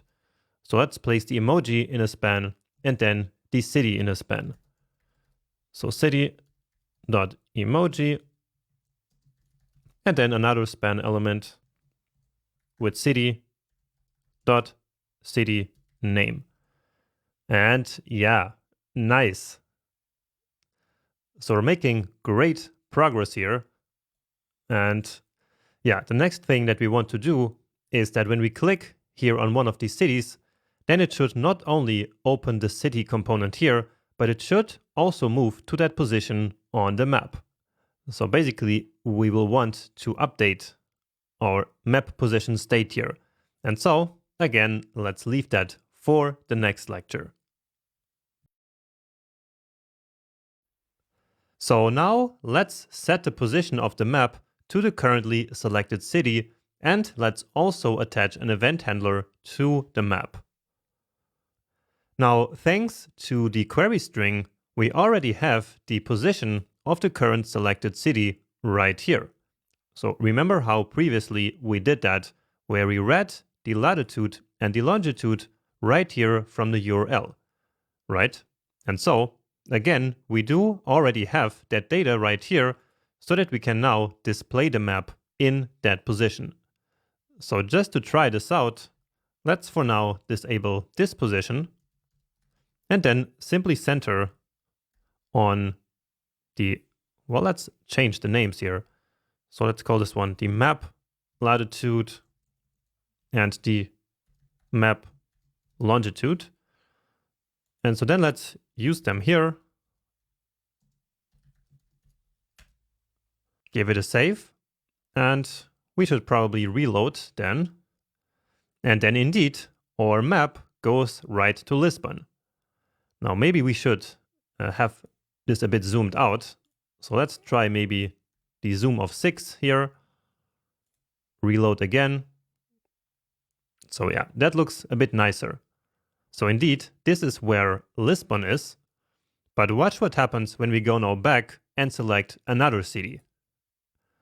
So you see that the map actually did not move there. And so that's because this center here is actually not reactive. So basically, when this position here changes, the map will not move there. And so we need to implement this functionality on our own within this leaflet library. Now in this library, everything works with components. So whenever we need to implement a functionality like this, we need to create a custom component and then use that component in here. So let's create that component right here in this same file, and of course not create a new one, because this will really make part of the map in the end. So let's call this change center, but it could really be called anything. So again, this component is our own component. It's not given to us by Leaflet. However, what is given to us by Leaflet is the useMap hook. So we need the useMap hook to basically get the current instance of the map that is currently being displayed. So we need this map so that now on this map object, we can call the set view. And so then here, let's receive a position as a prop. And so then let's set the view to that position and also to the zoom level of 6. So here we need to place the zoom level, or actually it's apparently optional, so we don't need that. And then in the end, since this is a component, it needs to return some JSX. So let's return null, which is completely valid JSX. So we have our component, and now we can use that right here. So we just include that here and pass in the position prop, which is going to be basically this one. So this array of the current map latitude and longitude. So this should now fix it, and you see that it already moved there. So let's go back, and now we have a problem, because this map latitude and longitude now no longer exist, right? So they are undefined. And so that's probably what we will read somewhere here. And yeah, so we cannot read properties of null, or yeah, so that's what's happening here in this change center component. Now, one solution would be to define some default value here. So let's say also 40 and 0. And so let's see what we get then. Well, now the same problem applies right here. So let's actually remove this and get back to the original map position. So reload that. And now let's see what happens when I click. And it does move to Lisbon. But now as I click here, watch what happens. So it goes back to that original position. And so that's really not what we want. So now we go to Berlin. And again, as we go back, it will move back here. But in the original application, that's not what happens. So let's say we move here to Paris. And then as we go back, it stays there, which is a lot nicer user experience.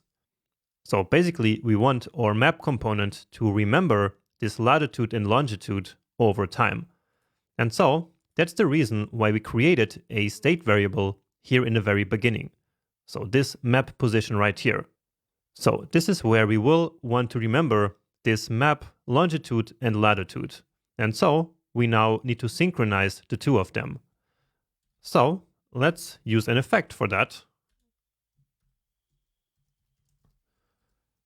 Just like this. And this one should then run whenever one of them changes. So if the map latitude or the map longitude changes, then what we will want to do is to set a new position. So set map position, and then again an array with the current map latitude and map longitude.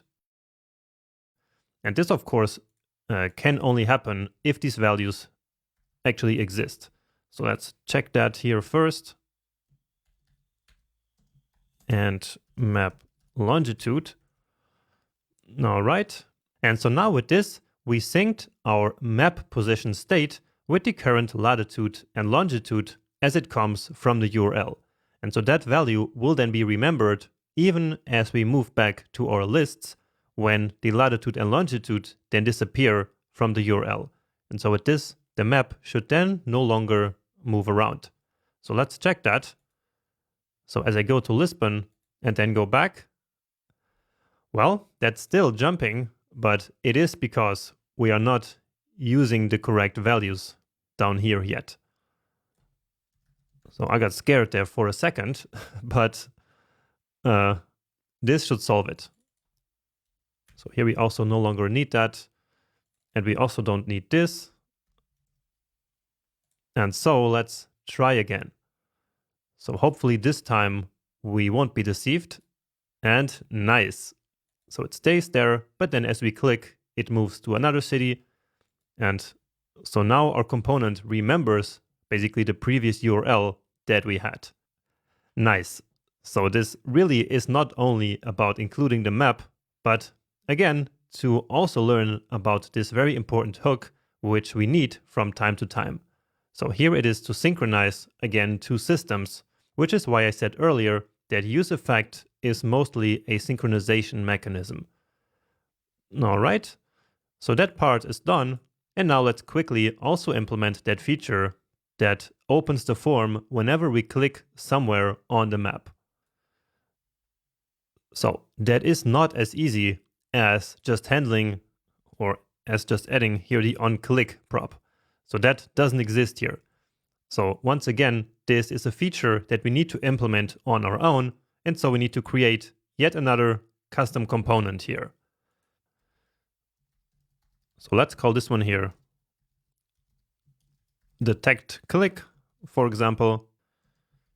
And then here we need to use another one of the React Leaflet library's custom hooks. And this one is called use map events. And this one we don't save anywhere, but instead we pass in an object where we can define a few properties for different type of events. And one of them is the click event. So this is a bit of a weird syntax or a bit of a weird way of doing things, but this is just how it works in this library. And so here we specify a callback function which gets the current event, and then we can do something here. So what do we want to do actually? Well, we want to navigate to the form, right? And so let's actually get this navigate hook from here and place that here, because now we want to programmatically navigate to the form URL, so the form path. So just like this for now. And so let's now check this by also including that component here. So detect click, and let's see. Nice. So that's just what we were looking for. Now, when we add this new city, we will then create a new city object, which we want to contain that position, right? So just like the objects that we already have, the new city object will also need to have the position. And so this means that we need to give this form component here also access to the position where the click on the form occurred. So how can we do that? Well, let's once again leverage the power of the URL here and basically just store that state in the URL. So as we click here, we can navigate to the form with the latitude and longitude set to wherever the click happened. And so then inside the form, we can easily read that data from the URL, just like we did also in the map component already. So exactly the same thing. So basically using again this kind of global state to pass data between pages. So without this, we would have to create some global state variable where we would temporarily store that position, which would be a lot more work than simply storing it in the URL. So let's quickly do that. And to do that, I will just quickly take a look at the event object that we get here. So let's say we click somewhere here. And so let's see. Yeah, here is the special part. So here we have the let LNG property, which gives us exactly the position that has been clicked. So if we click somewhere else, then we will get something different. Right? So this is, of course, not the native event object that is created by the DOM or by React, but instead, this is really coming from the Leaflet library. And so let's now then build, again, a query string so that we can then read that data later in the form. So here we want event dot, let's see the name again, let LNG, all in one, let LNG, and then dot let. Okay, then another one, which is LNG, and then e dot let LNG dot LNG. Okay, looks a bit confusing, but yeah, it actually isn't so confusing. So let's get rid of these curly braces again. And so, as we click now again here, then we get that data here right into our URL. Great. Now we're not going to read that data into the form yet, but we will do that once we start actually working with this form. For now, we just added these two interactions to our form. So first, the interaction where we can move the map around as we click here on different cities. And then second, we can now interact with the map by clicking on it. And now to finish this part, let's incorporate a geolocation feature. And to do that, we will actually bring back the custom hook that we wrote earlier in one of the challenges. Now, if you didn't complete that challenge, then you can just grab this custom hook here from this URL that I will provide in this lecture. And so this is now really the power of custom hooks. So we just write them once, and then we can drop them into any project that we want. So at least if we made them reusable enough. So let's just copy, well, actually we're missing this part. So let's copy all of this, and then let's first create a new folder here for our hooks. So then we get a new nice icon there. And then let's say use geolocation.js. So this one doesn't have to be a JSX file because we are not exporting any JSX. So it's just a JavaScript function. Now here we are missing the useState hook. So let's include it like this. And then let's actually export this function from here. And here I'm not doing a default export, but really a named export. So that's how I like to do it with hooks, because sometimes we can have multiple custom hooks in the same file. And so then it's easier to have this convention where we always export them with named exports. Now there's just one thing that I want to change in this custom hook, which is to have it allow a default position. So I want this custom hook to receive a default position, but if not, then let's set the position to null. So to null instead of an empty object that we have right now. So I think that the empty object doesn't make a lot of sense, and instead this should be null. And so here let's now use that default position, which will default to null if it's not set. Okay, and so with this we can then use the getPosition function on any button to retrieve the current position of our user. And so let's use that here now. And I like to always have all my hooks at the very top to keep the code a bit more organized. So let's do that here. And for now, just leaving it empty. So use geolocation. And then we have to manually import that here. So import use geolocation from. We need to move up, then into the hooks folder and use geolocation. Now let's just check again what this actually exports. So it exports is loading, position, error, and get position. Now let's not use the error, but only these other ones. So is loading, but since we are already using a variable with this name, let's actually rename it. So is loading position. So just to avoid any confusion, then we have the position, and let's again rename it to geolocation position so that we are really sure what each of the variable names means. And then let's also get the getPosition function. Now, okay. And now we need to trigger this with the button right here. So let's place that button also right here in this div. So besides this map container. So for this, we will bring back our button component that we built earlier. And then here, this one is of the type of position. So I know that because here in the CSS module, that's one of the types of classes that we have. So we have the primary button, the back button, and the position button. And that's it. So only those three. And here we also need the onClick handler, which is simply get position, like this.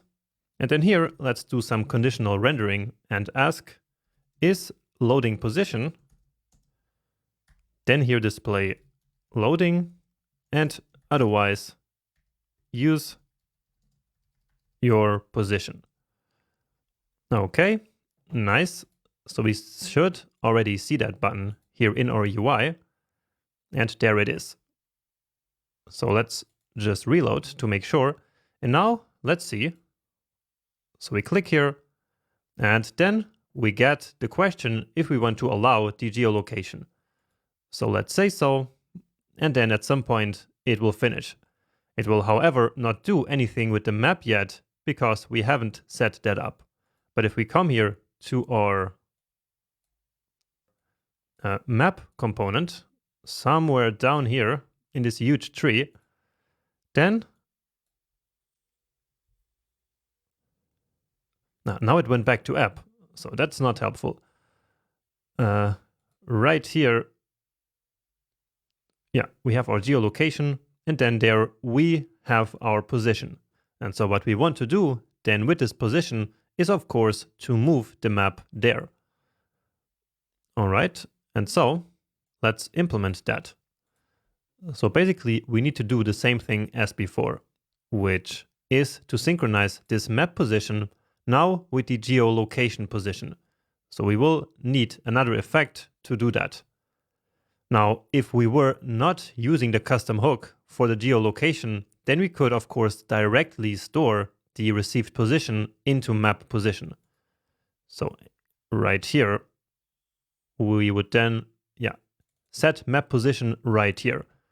However, since we are using this custom hook, we cannot easily do that. So we could, of course, pass in a setter function as well, but that's not the point here. So instead, this geolocation hook should actually have its own position state. We just happen to now want to synchronize that state here with our map position so that we can then display exactly that. So let's do that here. So I was telling you about all that because in React, there's right now a push to write as little effects as possible. And so if we did what I mentioned earlier, then we could just avoid this one. So then we wouldn't need this effect. But it's also not a big deal. So all we're going to do is to just synchronize two variables here, very similar to what we have here. So here we will run this effect each time that the geolocation position changes. And then what we want to do here is to check if the position actually exists. So only if it exists, then we want to set the map position. And then let's create an array here. So geolocation position dot lng and geolocation position dot, actually here it's the lng and here the latitude. Okay, so at the beginning, the geolocation position will by default still be null, and so then this code here doesn't run. But then as we click this button, the geolocation will get retrieved, and then of course this state here will update. And so then this effect will run, which will then in turn set the map position, which will re-render the whole component once more, and then finally the map can move to that new position. So basically this effect here introduces another render, which is one of the reasons why we should avoid having too many effects. But we will learn more about that in the next section. But anyway, I think with this we are done. So let's check, and it should move to somewhere close to Lisbon. So yeah, there it is. So this is not because there's a city there, but really because that's where my GPS location is pointed to. But we can actually change that somewhere. I haven't done that in a long time. So maybe it's right here somewhere. Yeah, I think it's in sensors. Yeah, here we can set the location, for example, to San Francisco. And so if I do this again, then let's see what happens. Yeah, we actually moved to San Francisco. So that's where this is in the US West Coast. And so this did work. But now, of course, let's go back. And actually, this button should really disappear once the geolocation position has been received. So the user will not suddenly move somewhere else.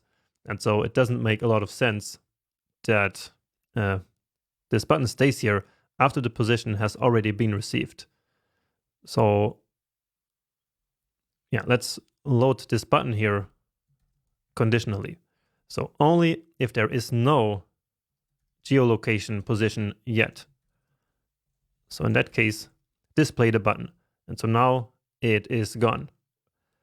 Okay, and with this, our map here is actually feature complete.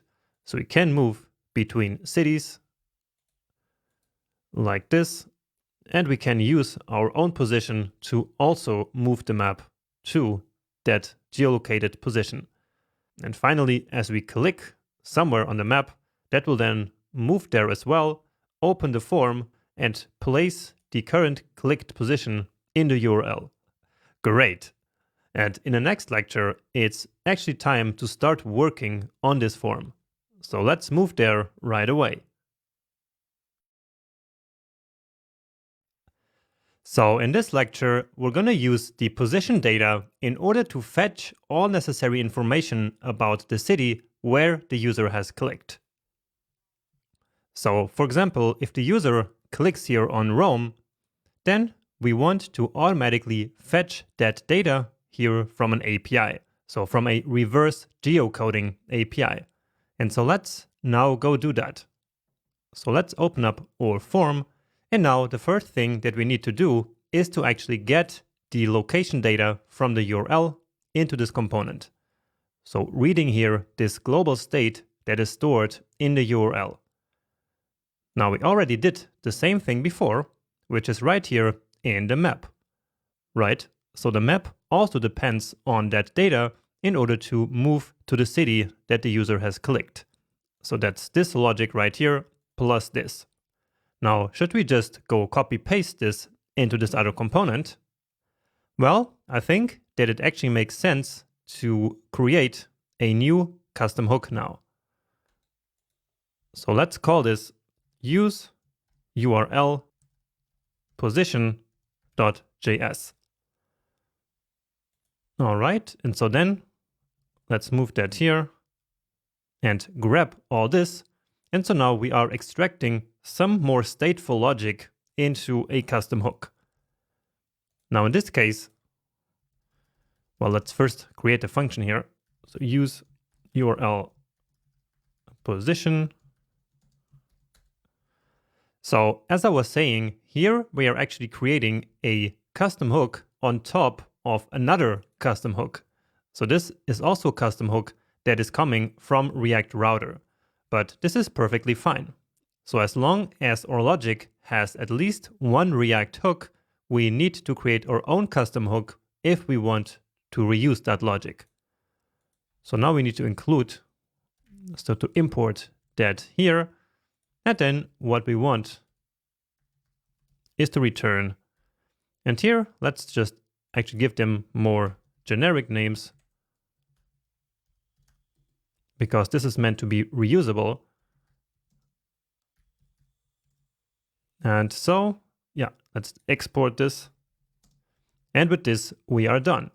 And so then, whenever we need the position from the URL, we very simply just call this one function, and that's it. So here, let's then import that data. And here we can now again call it maplet and maplng from use URL location. So somehow there's no auto import. So let's do that ourselves. So use URL location like this. And that actually doesn't work. And I guess that's because it is actually called position. So use URL position. So let's fix that URL position. And so with that, the map is back to working just like before. And so then we can just grab this line of code and use it inside our form. So placing that right here, let's try to import this now. And there we go. So now inside the form, we should have also the location. So this is somehow not working. So let's see. Here it is. Well, that's actually apparently not working. So there's nothing in here. So let's see if actually the app still works here. And yeah, it does. Well, let's try to log this to the console here. Maybe I just somehow didn't see it.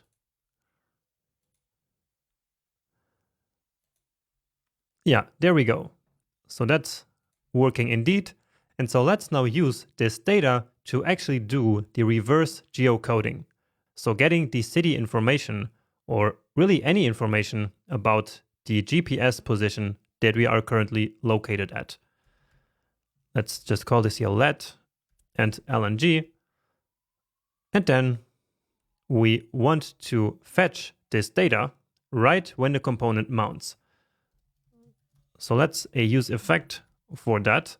Now the data that we're going to fetch here is not going to go into our global state, so into the global cities context, because this data is only relevant for then creating a cities object that will be added to the array. So you only really need this data right here in this component. And so then we just fetch it right here. All right. So let's, as always, create an async function and then fetch city data, for example, and then a try catch block as always. So we're going to need a few pieces of state here apart from the ones that we already have. So first, let's say is loading, then let's say geocoding, and then set is loading geocoding. And again, I'm using a different name here because we already used is loading in our context, so somewhere else. So here we then start by setting this to true. Then we will have our catch block as always. And then also the finally block, where in the end we set is loading back to false. Okay, so that's one of the states. And then let's also create one to store the city name. City name, set city name, or actually we already have those. So city name and country are already up there. So let's just move this one over there. And so then let's keep writing our code here. So as always, let's create a variable called response, which will await fetching the actual data. And here at the top of this file, you should already have the URL.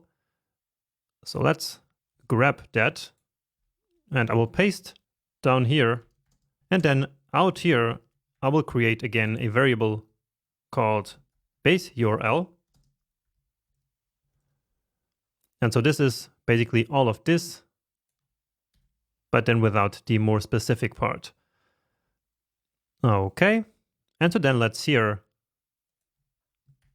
build the actual URL. So we want the base URL. And then as we see here, we add the latitude and the longitude like this. Okay. And so then here is where we use that data. So the latitude that we got from our URL and the longitude. Okay. And immediately React is telling us that we now need to add them as a dependency, which makes total sense. Or actually let me not add them for now so that I can show you later what's going to happen if we don't do that. So that's going to be a nice exercise, I think. So then we await res.json from there. And then, as always, let's just log that to the console first. Then we need to call the function out here.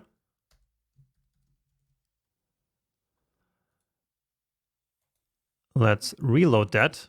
And here we immediately get something. So I'm not really sure where I clicked, but apparently we clicked on some city called Val de Mecca or something like that. So this is basically what we want here. So the locality Or there should actually also be a city. So that's not really appearing right now. So let me now demonstrate what happens if I click somewhere else. So now with this still open, if I click here, for example, on Rome, then you see that nothing happened, even though the URL there has changed. So basically the latitude and longitude have changed, right? However, we didn't fetch any new data.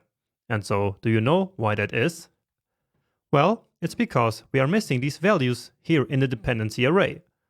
So this function here has no way of knowing that this data has actually changed. And so therefore the effect is then not executed again. But if we pass both of them in, then our effect will know that there has been a change. So now here we get the city property, which is what we want to use usually. Now, if we're just clicking on some small place, like in the middle of nowhere, then the city is going to be empty. And so then we can just use the locality. So let's then set the city name to data.city. And if that doesn't exist, then we do data.locality. And then let's just account for the case where that also doesn't exist. And so then let's just set it to an empty string. Then here we also get the country name. And so let's also set the country name, because later on we will want to set that country also to the new city object. So that's data.country name. And if we take a look here, then you see that actually it already changed here. So that's because down here in our JSX, we are already referencing the city name right here. And so that is already working. So let's click somewhere else. Like here it says Latina. So let's see. And indeed, it then changes everywhere here to Latina. Then what we also want to do is to convert that country name to an emoji so that we can then use that right here. So how do we do that? So should we create another piece of state here for that? Well, that's actually not really necessary. So we can just derive that using this function that I already provided here. So we can just calculate emoji here based on that information. So convert to emoji, and then this simply receives a country code. Well, we actually don't have that country code anywhere. So that's this one right here. So we don't have that. So if we want to get that out here, we would have to create another piece of state. And so instead, let's actually break what I just said and create a state variable for the emoji after all. Set emoji and then use state. So you have so many pieces of state here that it might even make sense to use a use reducer at this point. But here, let's just keep it simple and then set emoji right here. So this is not a big problem of having all of these different states, because these state updates, as we learned before, are going to be batched, at least since React version 18. So then here we can call that function, convert to emoji, and then it's data.country code. So let's see, then we need to remove that here. And beautiful, there it is. Nice. So we are almost done here, but now let's account for a different situation. So let's say I click somewhere here in the middle of nowhere, so in the water where nothing really is. So then we see that the city name is this weird thing. Or if I click here, then, well, it's something that's not really meaningful. So let's see what we have. So this is not a city. It's not a country, so it's really nothing. All it has is this weird locality set to that. Now, if I click in here, that is apparently still part of the country. And so then here everything works. But then out here in the middle of the sea, we don't have any data. So we don't have any country, for example. And so let's now then not display the form in that situation and instead tell the user to click somewhere else. So how can we do that? Well, I think a good idea to do this is to create an error.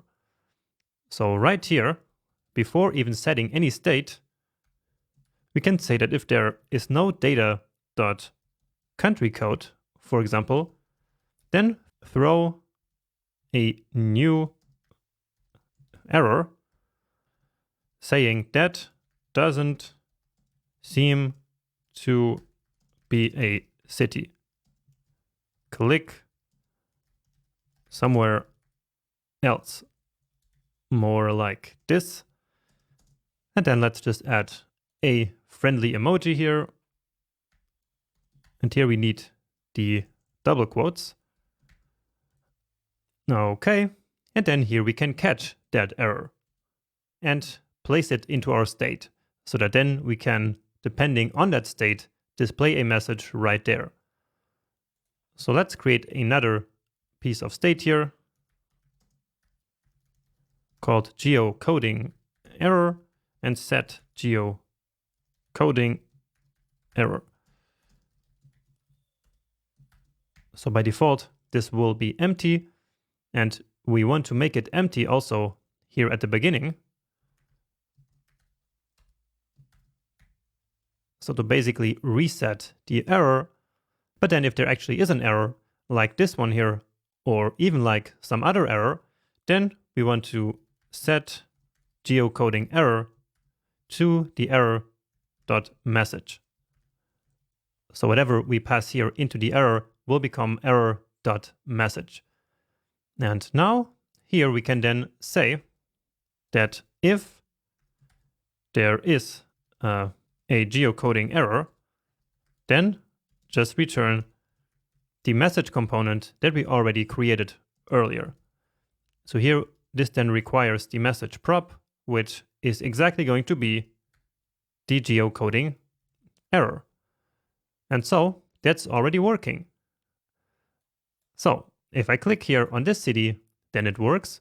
But if I click here, then there doesn't seem to be a city. Nice. And now just one final thing, which is also the case where the city is currently loading. So is loading geocoding, then return a spinner. All right. So notice that that's actually a lot better. So showing the user that something is happening. Okay. And so with this, we are now almost ready to actually add a new city like this to our cities array. So into our city state and uploading it to that fake API so that then it ends up here into our list. And so let's move on to the next lecture and do that. Okay, so now it's time to finally add a new city and upload it to our fake API. But before we go do that, there's two things that we need to do first. So the first thing is that imagine that the user somehow goes to the form without there being a latitude and a longitude. So what's going to happen then is that the geocoding API will get your location from geolocation and then get all the city information about that location as usual. So that doesn't make a lot of sense. And so we should only run this effect here if there actually is a latitude and a longitude. Because right now, again, there are none. So there are none in the URL. And so here in our effect, we can just check if there is no latitude and no longitude, then just return immediately. And so if we then try that again, so coming there just like this, then nothing is going to happen. And so then like this, no HTTP request is fired off. Now in this situation, we probably also don't even want to display the form, right? And so we can then again account for that here. So saying that if there is no lat and no longitude, then just return again a message. So message with the prop of message saying start by clicking somewhere on the map.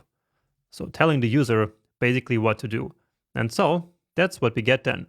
So then, of course, as we click here, like on Barcelona or close, then yeah, it works. All right. Now, as we go back, notice that we don't really go back to the list of cities, but instead, really, we just go back one in the history stack. So if we click on some city here, then on another one, but then maybe we want to go back to Barcelona, we can just click here, and then the map will move back. Now, I'm not sure if that's really the behavior that the user is expecting, but I think it works fine like this. So we can always just come back also by clicking here on this cities button. But anyway, now it's time to actually create those new city objects. And so for that, we need to start by listening to the submit event. So on submit, and then let's create, as always, a handle submit function. So let's do that here after the effect. Function handle submit, which gets access to the event. Now, this form will get submitted when one of the buttons is clicked. Remember? So that's just how HTML works. So that is also the reason why here in this back button, we did e.prevent default, so that this button actually does not submit the form. So then only this add button here can submit the form. So when we click that, then the handle submit function will get called. And then here we need to do again event.prevent default, because again, otherwise our page here will actually get a hard reload, which we do not want in a single page application. Now, at the beginning of the lecture, I said that we should do two things before actually writing this code here. So before actually creating the city. So that was to fix the form in case there is no latitude and longitude in the URL. And second, what I want to do is that here we want a bit more of a friendly way of adding a date. So here the question is, when did you go to this city? And so, of course, this is not what we want to write. So usually we then have some kind of date picker. And so let's get ourselves a day picker again as an NPM package. So now maybe you'll start noticing the trend that whenever we need something that we don't want to build ourselves, we just grab it from NPM. And so that is one of the huge advantages of React, so that there is always some package available for whatever we need. So here we can just npm install React date picker, which will, as the name says, give us a date picker component for React. And as always, it's a good idea to basically try to check out the documentation of whatever packages that we are bringing in. So this is the package that we're looking for. And notice how it has like 4 million downloads a month. So this is a hugely popular package. And so this is what it's going to look like. So here we did that. And notice how we also need to import then the CSS. But one thing at a time. So here, where is that? Yeah, so when did you go? Instead of this input right here, what we want is now that date picker. So let's see what it looks like. Yeah, this is the name of the element. Then let's import that also. So import date picker from React date picker like this. All right. And then let's see what we get. So this is really not so nice yet. And so that's why we need to include that CSS. So let's come to our documentation, just copy this line of code and place that there. And so now let's see if we get something a bit nicer. And indeed, that looks a lot better. All right. So let's now then define a few props here, because of course, as we click this, so as we click a certain date, we then need to store that date somewhere. So the way we do that is to, just like any other input element, the onChange prop. So basically we can actually just grab this here, or actually not really, because it's going to be different. So onChange, and then here, actually in this callback function, what we get is the selected date. So not an event, but really the date. And so then all we have to do is set date to that date that we just received. And then we also want to display the current date. And so usually we do that here with the value prop, like this. But here, instead, we just use the selected prop, which we then set to the current date. So at the beginning, that date is going to be basically today. So that's what this is. And finally, we can also specify the date format. So with a string, and then we can say day, then here 2 uppercase M's for the month. And so here you see that now it is nicely formatted as March 31st, which is today. And then as we click here, we can select some other date, and then that's going to show up there. Okay, then let's just add this ID here as well, just to make this attribute right here work, so that we click here, then it selects that. So I'm not sure if we ever did this before, but so this is again just basic HTML, with the difference that in normal HTML, here this is called for, at least I believe so. And then when you click here, it will select the element which has the same ID name as this one. But in React, here the prop is called HTML4. Okay, so now that we have a nice way of inputting the date, let's come here and do something with this. Now, first of all, if there is no city name or no date, then we don't want to do anything. So then we just return. But if there is, then let's create ourselves a new city object. So let's call that new city. And so here what we want is the city name, the country, the emoji, the date, the notes that the user provided here in this box, the position as well. So position, and remember that this is an object with the latitude and longitude. And if you're not sure about the data format here, then basically this is what we are looking for. All right, and so I think we have all of this now, except for the ID, but that is going to be automatically created by the JSON server, so by that fake API itself. So let's just log that to the console, just to make sure that everything is looking nice. Okay. And nice. So everything's looking great right here. And so let's then finally create that function which uploads this new object to our fake API. And just like all the other functions that are about that API, we do that in the context. So right here in the cities context. So we already have get city, and now, well, let's just copy and paste this again. Here we create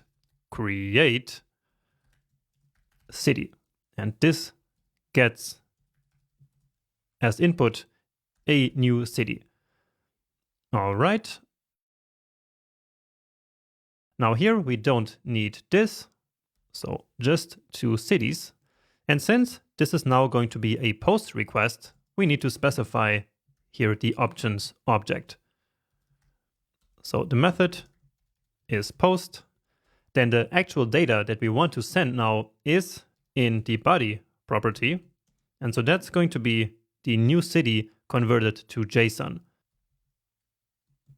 Or actually to a string, not to JSON. And then here we just pass in the new city. And finally, we need to specify some headers.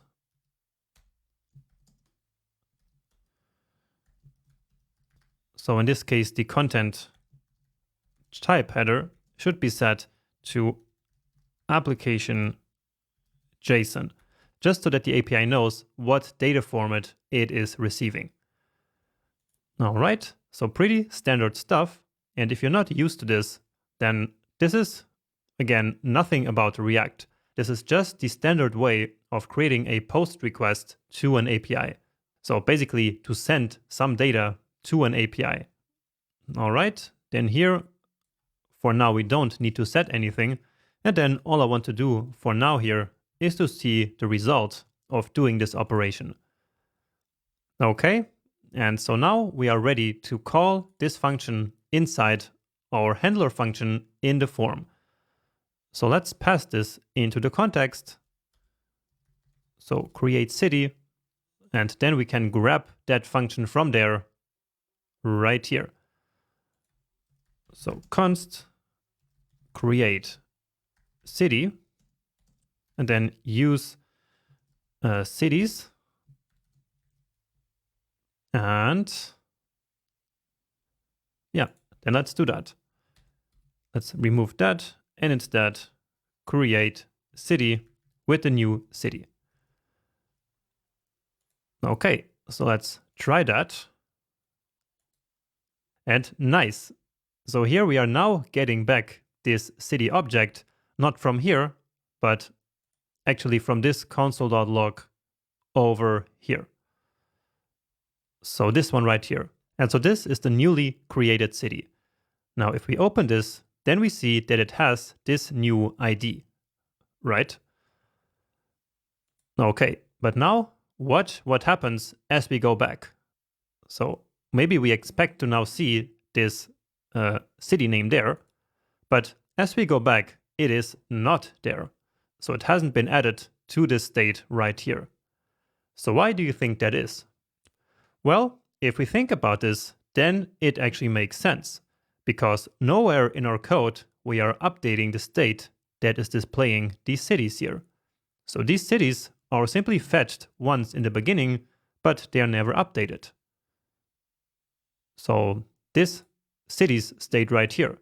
Again, it is fetched in the beginning, but we did not update that, right?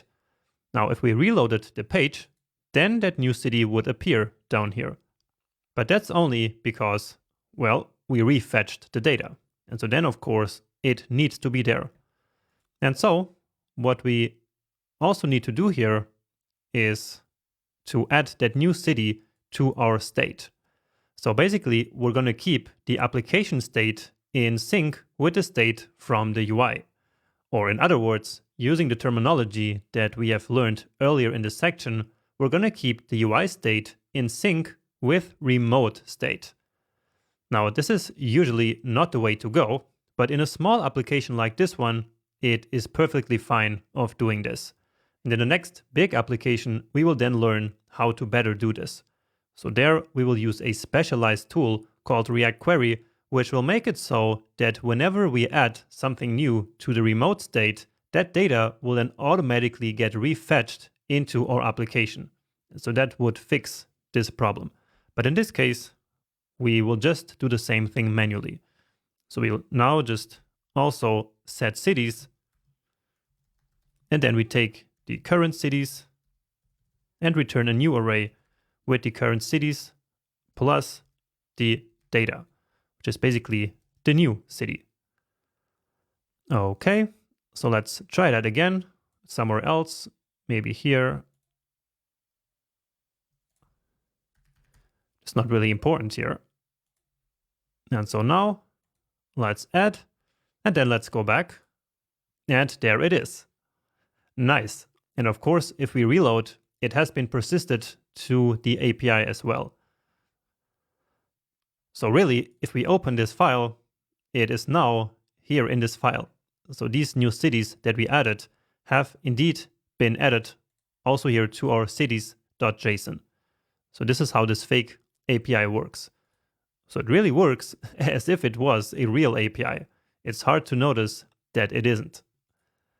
All right, but now going back, we are still not really finished. So let's click somewhere else here.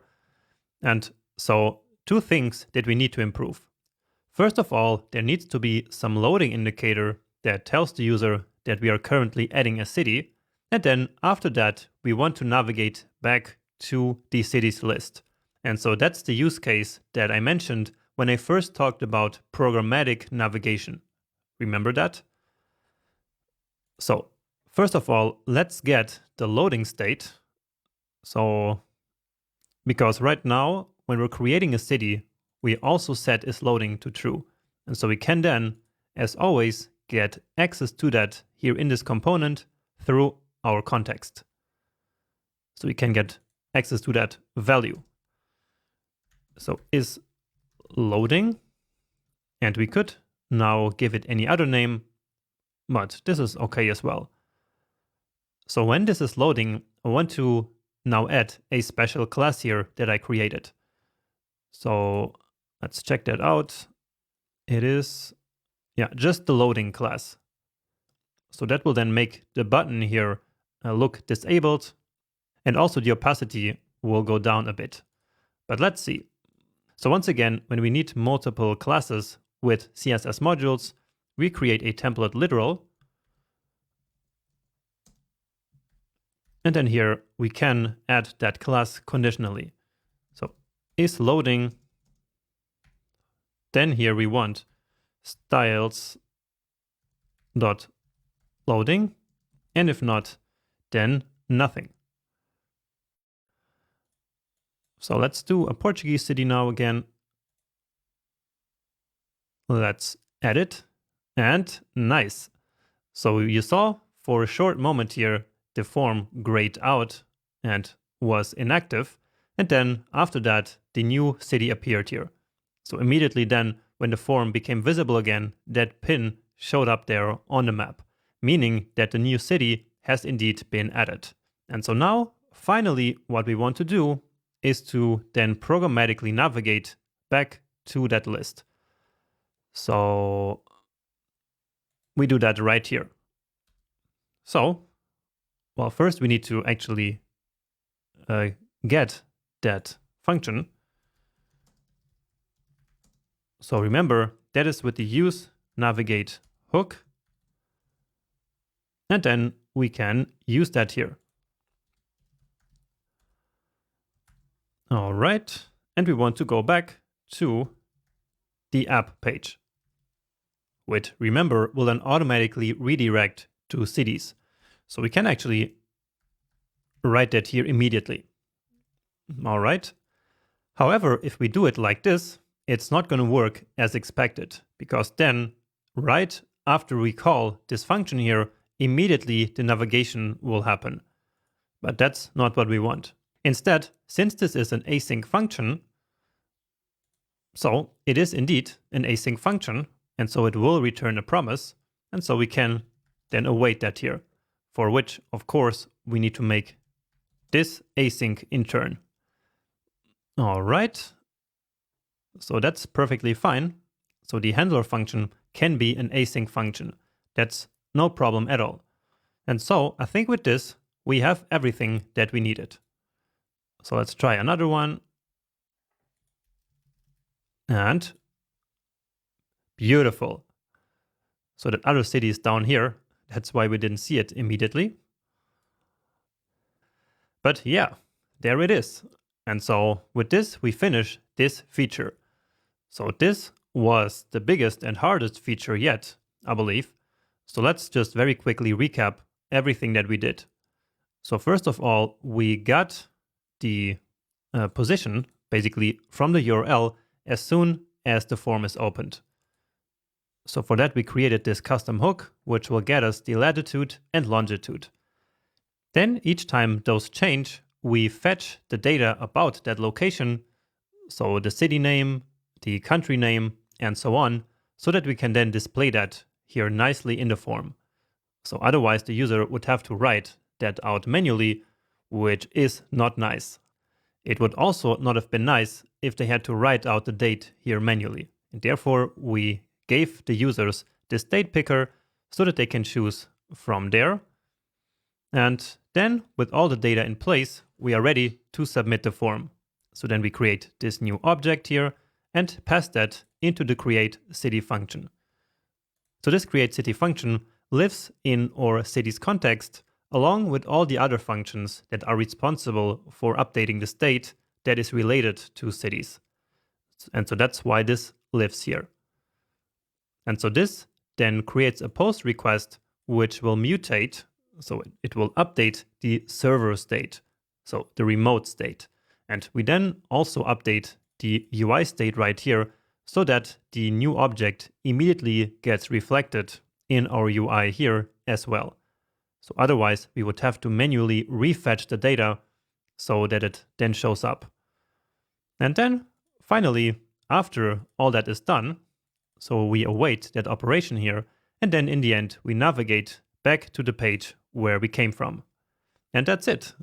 So maybe try to review this on your own if it's still a bit confusing, but if everything is crystal clear, then let's move on to the next lecture where we will just quickly create the ability of also deleting cities. Deleting a city is the next feature that we're going to implement. And I promise it's going to be a lot faster than the previous ones. So all that we need to do is to create a function that will delete a city from the API and here from the state, and then just call that function when we click on this button. All right. So let's first set up the event handler on that button. And so that button is located inside of each city item. So we already have that right here. So here we're going to need the onClick event handler. And for now, the only thing that I want to do is to log something to the console just so we can see something. So, because what I want to demonstrate is, watch what happens when I click now here on this button. So it logs to the console, but also it goes here to this cities page, right? And the reason for that is that by clicking on this button, we are at the same time also clicking on the link. And so we need to prevent that from happening first. So let's create a handle click function and then just create that here. And so here this needs to receive the current event so that then we can do e.prevent default like this. All right. And if we now log something to the console again, let's quickly reload. So if we click here now again, then that should only log that to the console, but not go there. And indeed, that's how it works. So now the link is no longer clicked, but really only the button. And so now here we want to call that function in this place where we delete the item. And so, since this is again about our cities data, we go back to our cities context, and then let's just copy paste this function once more.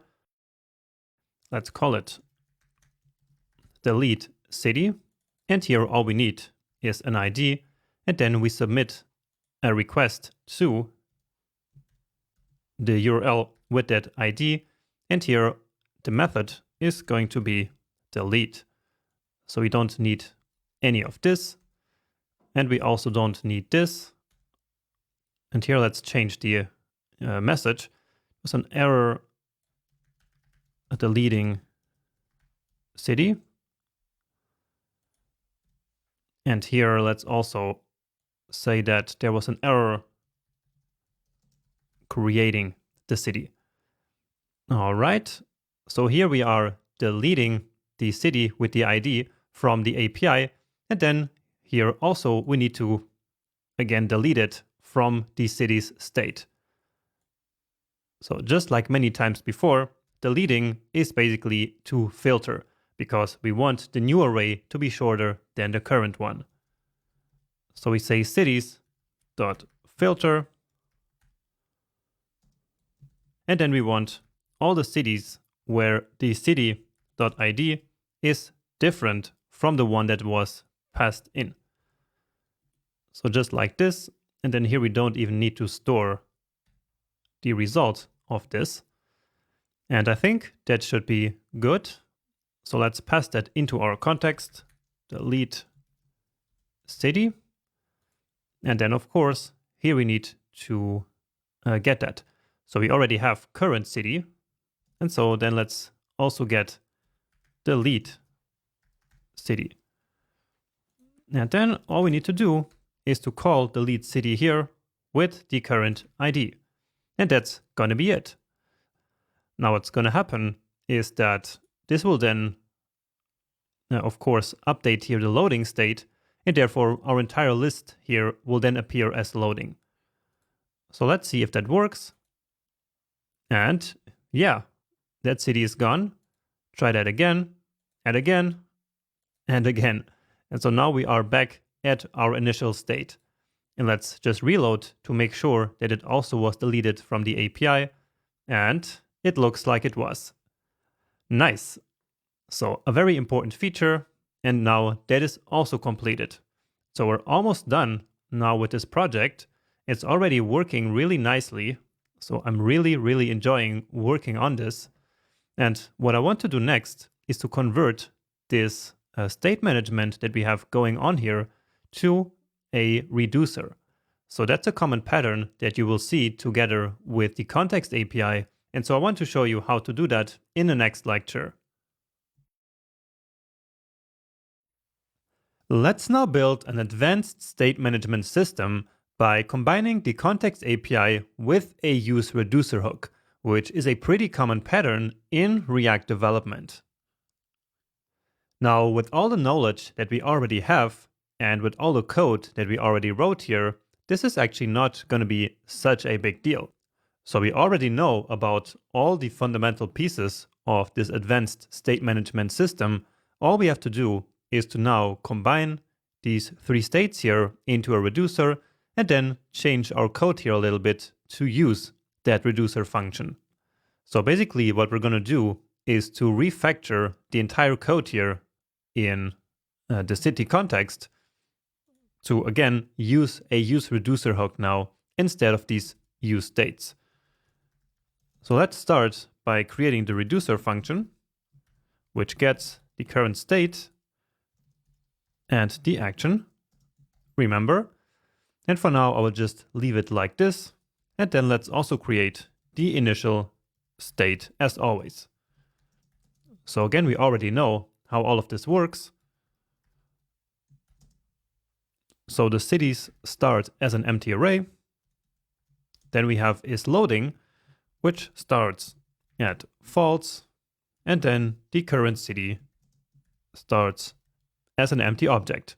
So just what we have here. So let's then get rid of these for now. And then let's create the state and the dispatch function out of the use reducer hook. And so here we pass in, as always, the reducer and the initial state. And actually here we can immediately destructure the state back into our cities, isLoading, and the current city. Now, as soon as I'm going to save this, then we will get some errors because, well, first of all, here it's called reducer, like this. But worse than that is that all of these set state functions here are no longer defined. And so we are now going to replace those basically with the dispatch function. Now here inside our reducer function, remember that we should put as many logic as possible so that we have this central place that handles all the business logic and basically all the state transitions. Now the problem in this case here is that reducers need to be pure functions, which means that we cannot do these API requests that we do right here inside the reducer function. So all we can do is to still make these fetch requests out here, so in separate functions, and then after the data has already been received, then we can dispatch actions to the reducer. So what this means is that when asynchronous data and asynchronous code is involved, then we don't get that nice benefit where we can simply pass the dispatch function into the context value instead of all of these event handler functions like this. But let's first implement a few actions here, and then we will come back to this topic in a minute, because this is quite important to understand. So let's again do a switch case here, and then, of course, checking for the action dot type. And then here, let's create our different cases.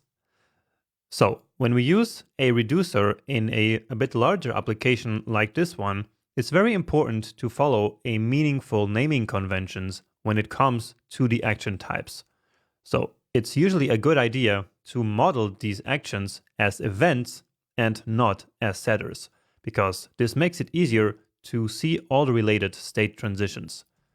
For example, it shouldn't be set cities, but instead we can call this cities/loaded, or we can also do this, but it's a bit of a naming convention to use a slash like this, at least in the Redux community, which is actually similar to what we are implementing here.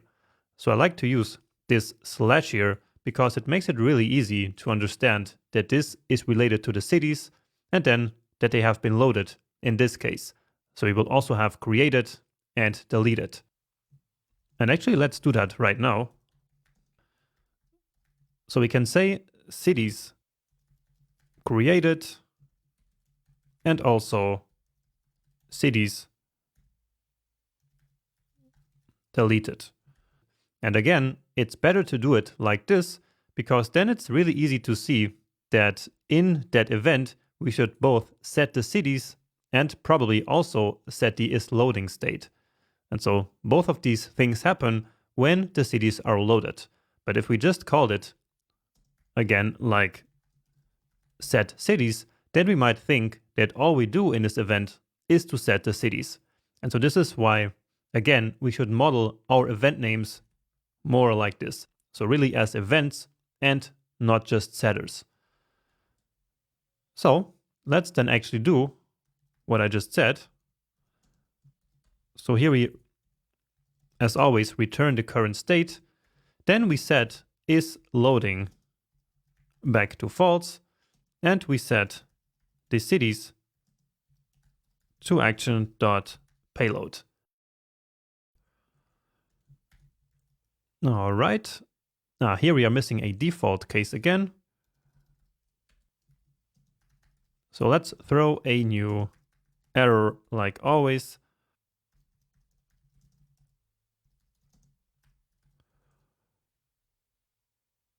Unknown action type.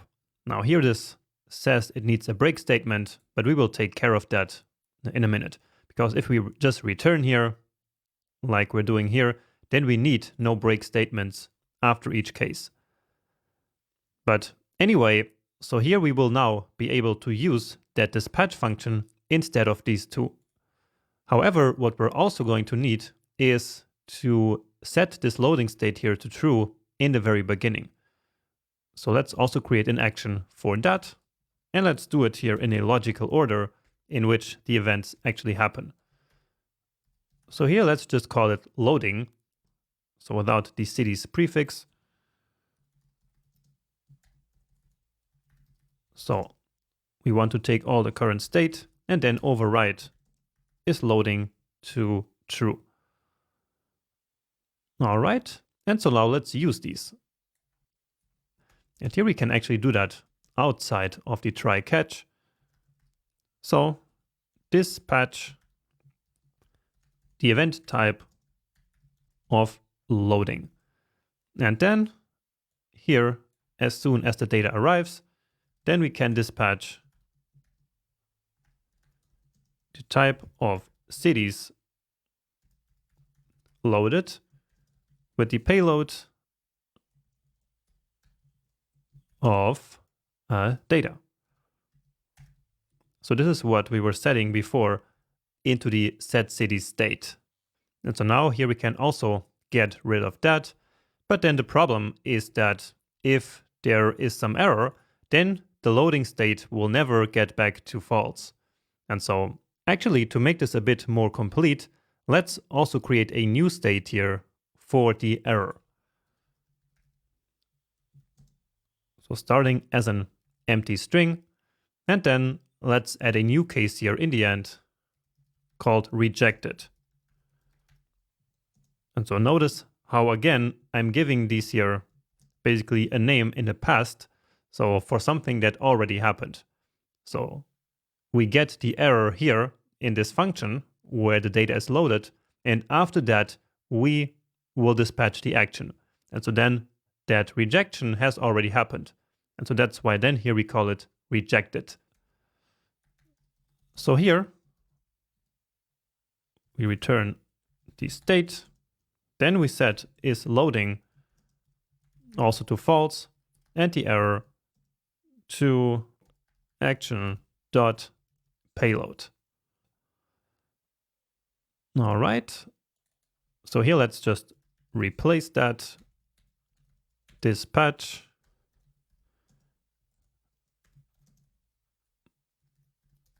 so where the type is rejected and the payload is going to be then this string. Now we're not really going to use this error state that we just created in our application because we're not doing much error handling there, but this was just to make this a bit more complete so that you can maybe use this in the future for your own small applications. So I think here we handled the entire loading of the cities, and so let's move on here to the next one and see what we need. So we already took care of the loading states, but now here we need to set the current city. So as soon as one individual city arrives from the API. So here we need a new action or a new case for that. So let's call this one city loaded. So return set to false, and then here it is called the current city, which is going to be set to action dot payload. And so now this is all going to be very similar. So let me actually copy this here already into all the functions. And I will also get rid of all the finalies everywhere.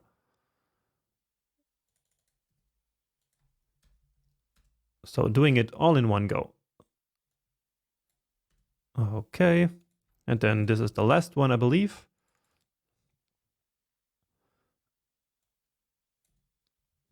Okay, here we go. And now here we just need to dispatch that action that we just created. So the type is city loaded and the payload is the data. And then here let's also just copy this entire dispatch.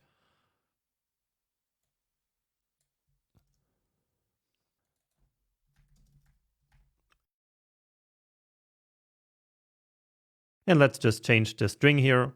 So here that's cities. Okay. And now we can finally also create two actions for those two. So with this, we then actually finish this reducer. So as soon as the city has already been created, we set the loading back to false. And then what do we do here with the current cities? Well, that's right. We add the new city also to our local state. So exactly what we have right here. And so remember how I told you earlier that basically what we do here is to keep the remote state in sync with our UI state. So basically here we are adding the new city to our API, and then here we are also setting it to our local state. So doing that manually, which again we will solve in the next big project using React Query. But anyway, for now, here we will add that new city to the current array of cities. And so we spread the state.cities and add action.payload. All right, and then here, let's do something very similar. So let's just actually copy this. But now here, instead of adding the new city, we remove it using a filter. So just like we did down here. So let's just grab this filter. And of course, we need to change it a bit. So that's right here. So here, that is state.cities. And here, this ID is what we actually need to pass into this action. So this will become action.payload. And here there's some problem with that. Okay. And so now let's then use those two.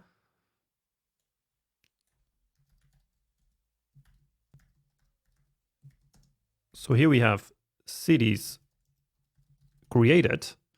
Or actually thinking about it, this would just be called city. So here we are talking about an individual city. And so let's change that. So all the cities have been loaded. One city has been loaded. One has been created and one has been deleted. So that makes a bit more sense.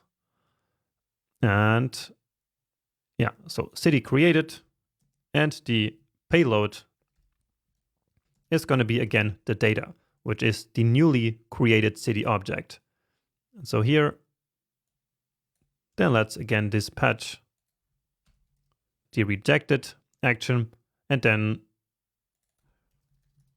creating the city.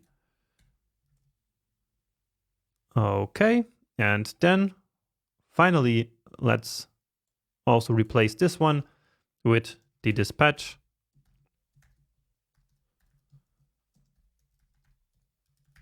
So here we have city deleted.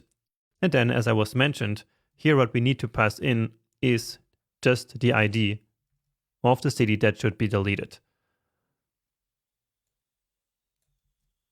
Then here.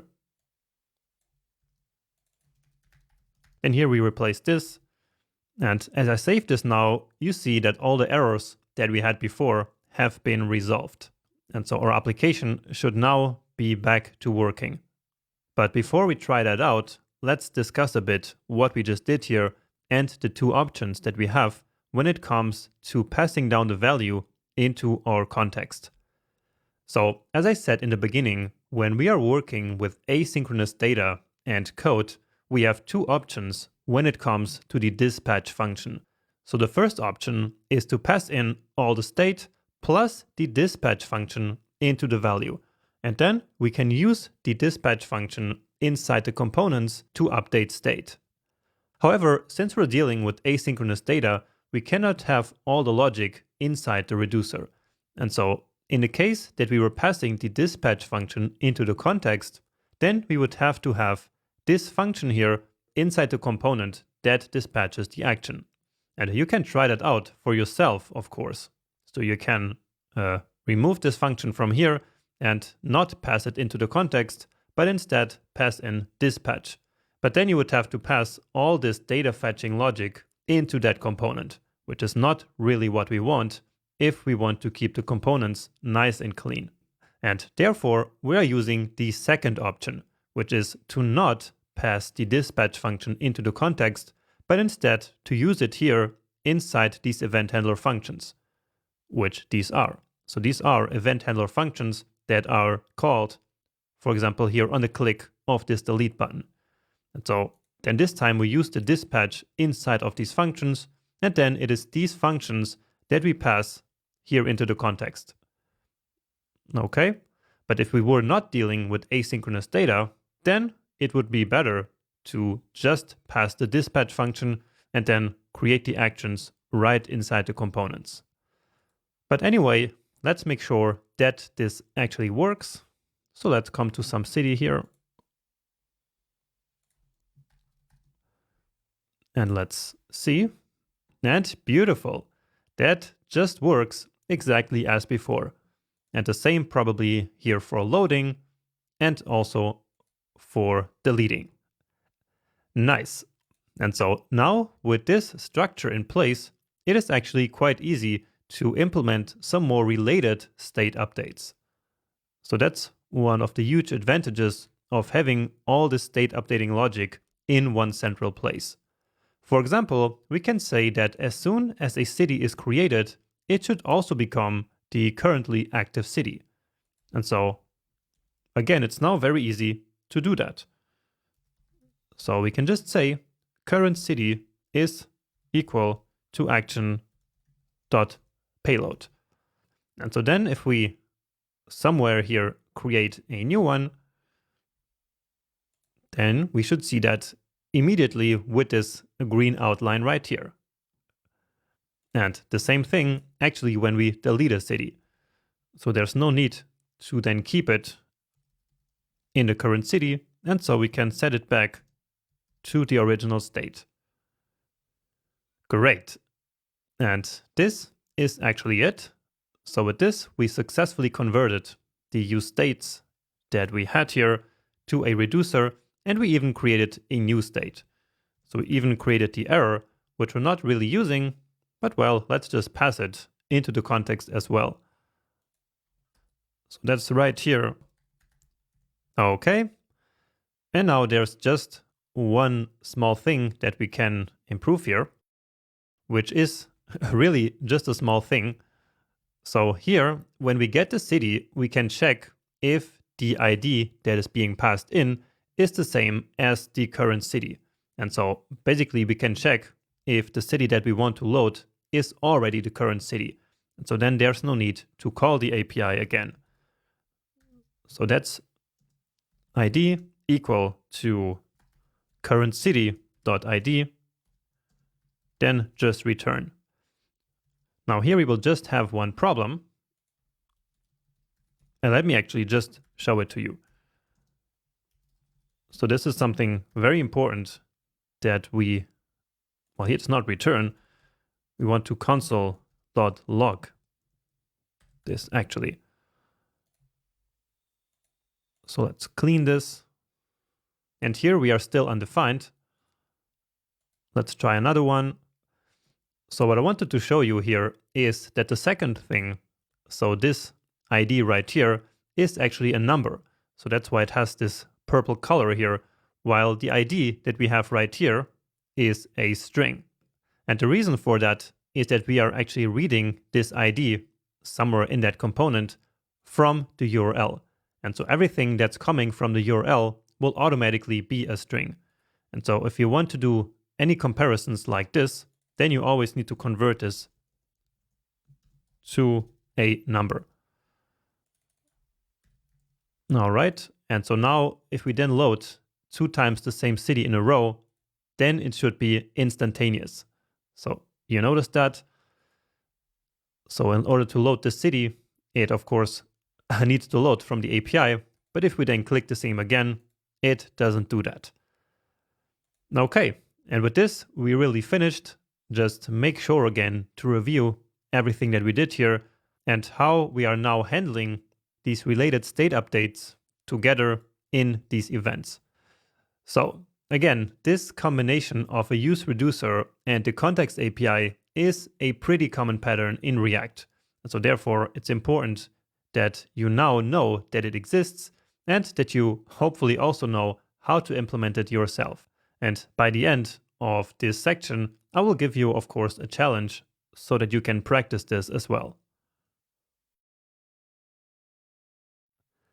The last feature that we're going to implement in this section will be to add a fake authentication. And I'm going to explain what I mean by fake in a minute. So, in a typical front-end application, like a typical React application, user authentication usually works in 3 steps. First, we get the user's email and password from a login form and check with an API endpoint if the password for the given user is correct. Then, in the second step, if the credentials are actually correct, we then redirect the user to our main application and we save the user object in our state. And finally, as the third step, we need to protect the application from unauthorized access, so from users who are not currently logged in. And so we're going to implement these 3 steps over these 3 lectures. Now, the part where the fake authentication comes into place is basically in the first step, because we will not ask for the user credentials from an API, but instead we're going to have a hard-coded user object in our application, and we'll simply check if the user and password are correct. So we're basically going to only have one user in this example. But this is just to demonstrate you early on how authentication works. But then, of course, in a later project, we will implement some real authentication. So where the data actually comes from a real database with real users. All right. So remember how I said earlier that we're going to store the user that is logged in into state. And we will also store into state whether the user is currently logged in or not, so that we can protect our application from unauthorized access. And so, in order to do that, let's create another context where we can store that state and give the entire application tree access to that state. So let's come here to our contexts folder, and here I will create the fake auth context.jsx. Okay, and let's get started. And here let's actually just call it auth context and drop the fake part. So create context, and here we don't pass in any initial value. And then let's also add our custom provider. So auth provider, which will, as always, receive the children. And so really notice how this is basically always the same recipe that we follow when we implement a new context in this way. So right here, let's also immediately return the auth context.provider and then place the children right here. And let's also immediately create our custom hook. So use auth. So this is basically all the boilerplate code here that we are writing right now, which again is basically almost the same. Almost always the same, I mean.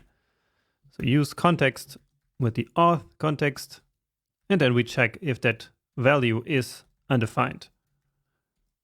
So if it is, then we throw that new error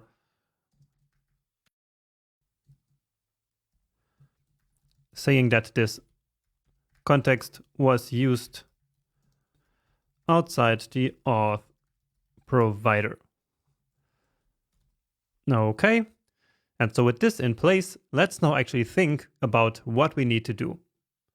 So let's just come back here to our application, and then here we already have the login form, right? So basically what we want to happen when the user clicks on this button here is for our application to call a login function. And so that login function is where we will then check if the user's credentials are correct. So we need a login function probably here, which will do that. And also we can see here in our final application that we have a logout button. And so we also need that.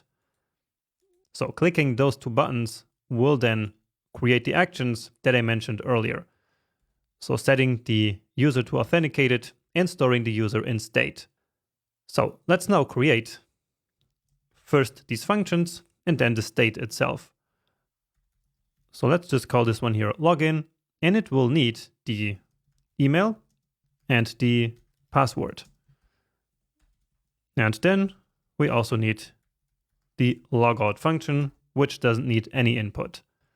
And then we need those two state variables, where one contains the user object and the other one stores whether the user is currently authenticated or not. So let's actually do that again using a reducer, because these two state variables will always be updated at the same time. So I really like to use a reducer in this situation, even though if it's a really small reducer. So let's call those user and is authenticated. And then we also get the dispatch function. So use reducer with the reducer function and the initial state. So let's create those. Initial state. So our user will be null in the beginning and is authenticated will be false. And finally, the reducer, who gets access to the current state and the action. And here we can immediately create or two only types. So there are only going to be really two actions here. So that's the login action, and then later the logout. So here we want to return the user that should be set to the action.payload, and of course is authenticated, set to true. Now, since here we are actually setting both the user and the is authenticated, you might think that we don't even need this part, right? So that this would be exactly the same. And actually it is, because we are indeed, when we do this, replacing both user and is authenticated. However, we should always keep this here, because this makes our code more future-proof. So imagine that in the future, we add some other state variable here, and so then we would have everywhere to remember to then add this back. And so with this, there will never be any problem with that. But anyway, now our second action here. And here the user, when we log out, will simply be back to null and is authenticated back to false. So we could even return the initial state here.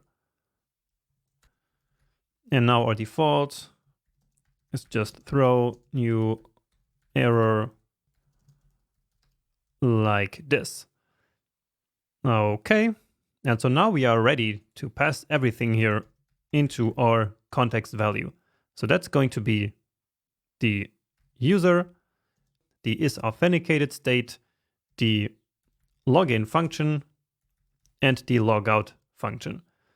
And again, we could actually also pass the dispatch function here instead of these two, but the login function here will actually have some functionality and some logic, and so let's keep it here. And also in the real world, it would make an API call. So right here, that's not going to happen, and so this is actually a showcase that a context actually doesn't have to do anything with data fetching.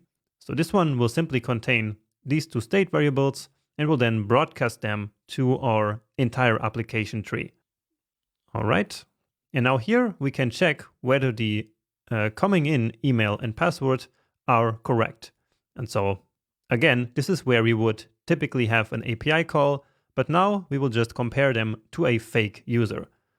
So let's get that fake user object, and I have it actually here in the components, in the user component that is part of the starter files. So let's copy this and not cut, because that will break this component here for now. So let's just copy it. So placing that right here outside the component. And so what we can do now is to just say, if the email is equal to fake user user.email, and the received password is equal to fake user.password, then we can dispatch our action. So the action of login with the payload of the fake user then. So that's going to become our logged in user. And then here, all we have to do is to dispatch the logout event. All right. And so now all we have to do here is to export these two, and then we're ready to use them.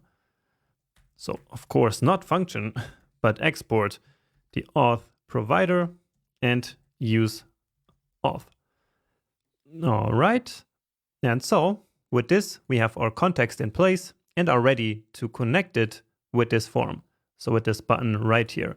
And so let's quickly move on to the next lecture and do that. Next up, we're going to implement the actual login and logout functionalities in the application. But before we go do that, I should probably mention that when you build your own applications, you should never ever do this.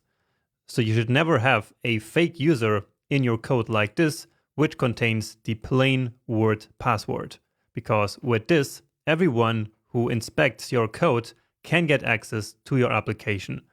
So all the code that you write inside your React application will be available on the front end. So the browsers will download it. And so any malicious attacker will be able to find this combination of email and password in your source code. And so then they will get access to your application. So again, never do this. We are just doing it here because I just want you to learn the mechanics of authentication in isolation. So basically without having all that stuff like an actual API call and implementing your own database and all that like we will do later. All right, but with that out of the way, I now want you to come to this user.jsx file because I want to suggest you that you actually implement this lecture on your own as a challenge. So down here, I basically have the match plan for this lecture. So the 5 things that we will need to do in order to implement what we want to implement in this video. And so again, if you'd like, you can now pause the video, read through these instructions, and then implement them on your own. So again, that's a very nice opportunity for you to practice and for you to implement part of this feature actually on your own, like you will have to do in the future in your job or even when building your own applications. So if you'd like, just pause the video now and I meet you back here. All right, so how did it go? I hope that wasn't too hard. And let's now finish the first step of the 5, which is the easiest one. So which is to provide the auth provider, so the auth context to our entire component tree. So let's do that out here. So auth provider, I think that's what it's called, no? Yeah, but somehow it's not being imported. So let's just duplicate this here. So auth, and here it's called fake auth context. All right, and let's grab this, put it here all the way in the end, and there we go. Now the order of these two here doesn't really matter in this case, so it could also be like this. Now in some situations, we might actually need inside the cities provider some state from the auth provider, which would perfectly be possible. So we could, of course, call that custom hook from here also inside the cities provider. And so in that case, the auth provider really would have to be the parent of this one. But in this case, it doesn't really matter. But anyway, let's now come to our actual login page here so that we can now handle clicking here on this button. So basically, when the user submits this form. And first of all, here we now want to get that actual button. So the component that we created earlier of the type primary and then login. So let's come here, and that looks a lot nicer. And notice how here we already have these values predefined. So that fake email and the fake password, just so we don't have to type them over and over again while testing. And I also already set up our form here with these two state variables and of course with our controlled elements like we already know how to do. So there's no need to type the same thing over and over again. Now here we will create a handle submit function like this. So let's place that out here, function. And so this receives the event object so that, as always, we can do our prevent default. All right. And then here is where we will want to call that login function.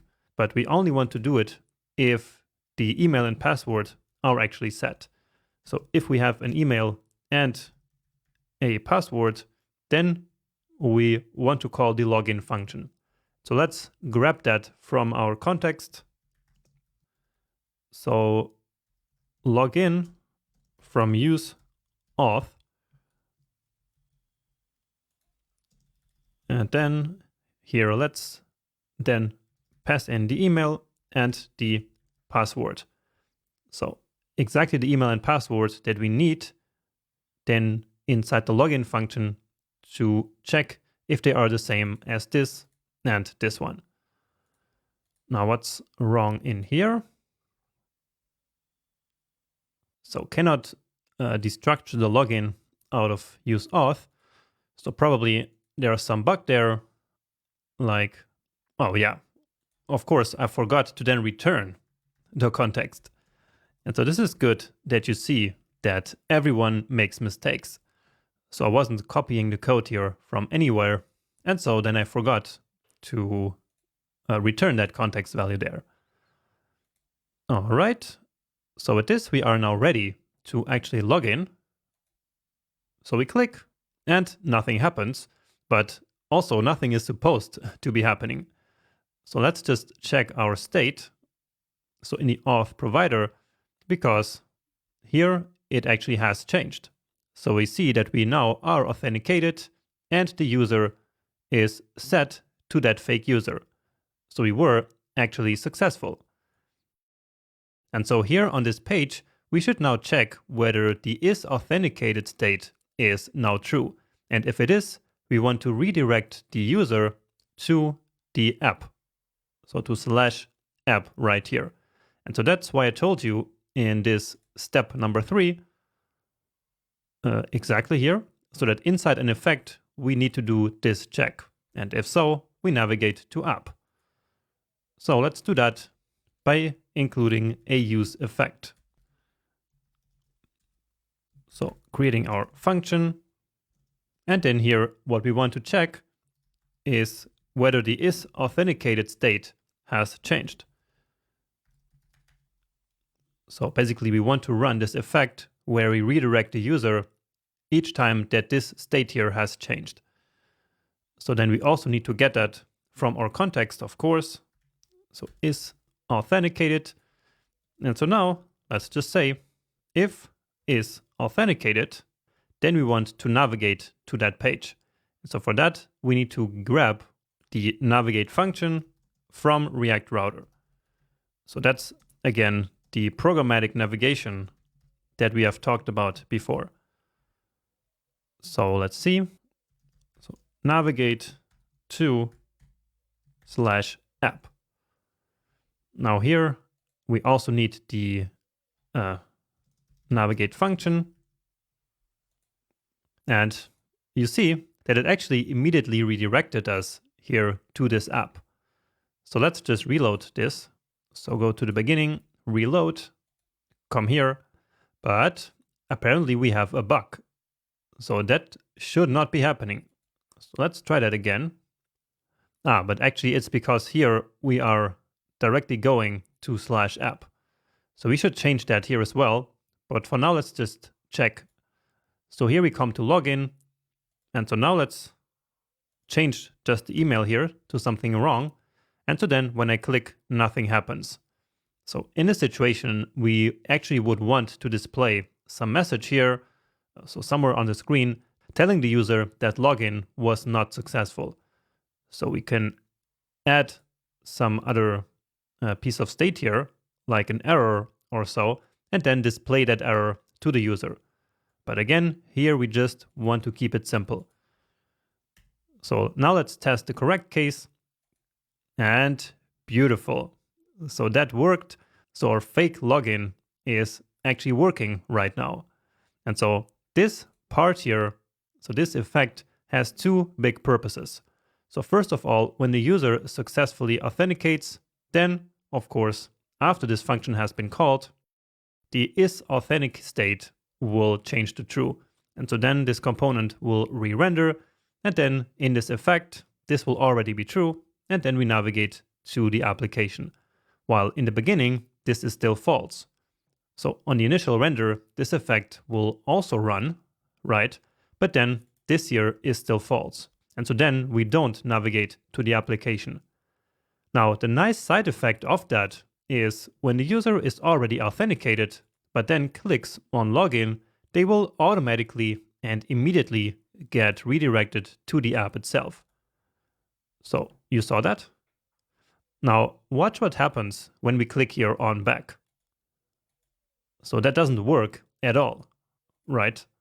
And the reason for that is that it keeps going back to the login page, but since we already logged in, it keeps redirecting us to this page. So again, when we click here, it goes back, but then immediately it goes forward again. Now, if we reload this here and log in again, then the same thing is going to happen. So always the same problem. So the solution to this is to not even go back to the login page, but instead really replace that we have ever been there. So we can do that by specifying an object with the replace option set to true. And so then in this case, once this navigation happens, it will replace the login page in the history stack with just this one. So let's try this once again. So log in here, and then as we go back, it just goes back to where we were before the login page. So it has overwritten basically that we were ever there. And so this part here is very important to make the browser work as usual. So in the way in which the user is familiar. Okay, so we're already running a bit long, but this part is finished. And so now let's very quickly create the logout part as well. So from our instructions, remember that we should come here to this component and then read the logged in user and display it. So now we can actually get rid of this fake user. And then let's read user from use auth like this. And this should already be enough because all the JSX code has already been written for us. So let's now come to the app layout. And then I will just include that here after the map. So user like this, doesn't need any props. And there it is. Nice. And so this data is of course now coming from our fake user. So if I change the name there, like, where is that? So then it should change to Jonas right here, which didn't really work. But if we do this again, then there it is. So that's our fake logged in user right there. And so now all we have to do is to make that logout button work. So that shouldn't be too hard because we already have our logout function. So let's grab that from the context. And then here we can simply call that. So just log out. However, if we do this now, then nothing is really going to happen. I mean, the user here will disappear, but we will stay on this page. So watch what happens. And so we actually get an error because we are then trying to read all this data here from the user that no longer exists. So we set the user back to null. And so then, of course, all these properties doesn't exist or don't exist. And so then what we need to do is to redirect again to the home page. So const navigate. And so here, more and more, you see the programmatic navigation in action, because this, of course, cannot really happen just by the user clicking. So we first need to log out the user, and then we can navigate to /app. All right. So let's try that again. And so that also doesn't work, and that's because we are still here in cities. So in /app. And actually, let's now change here the link from app to the login page. So we can now only really reach the application by going through the login page. So let's do that. So that still works. And now as we log out, well, we still have some problem here. But yeah, I don't even need to read that because I just noticed that, of course, we want to redirect to the home page. So we are out of the app, of course. So maybe you spotted that it's actually in the instructions. And beautiful. Great. So let's try that again, because now I want to show you what happens when we try to basically open this page without being logged in. So that's what's going to happen when we just reload the page. So if we try to just enter this URL without first going to the login flow, then we get this error.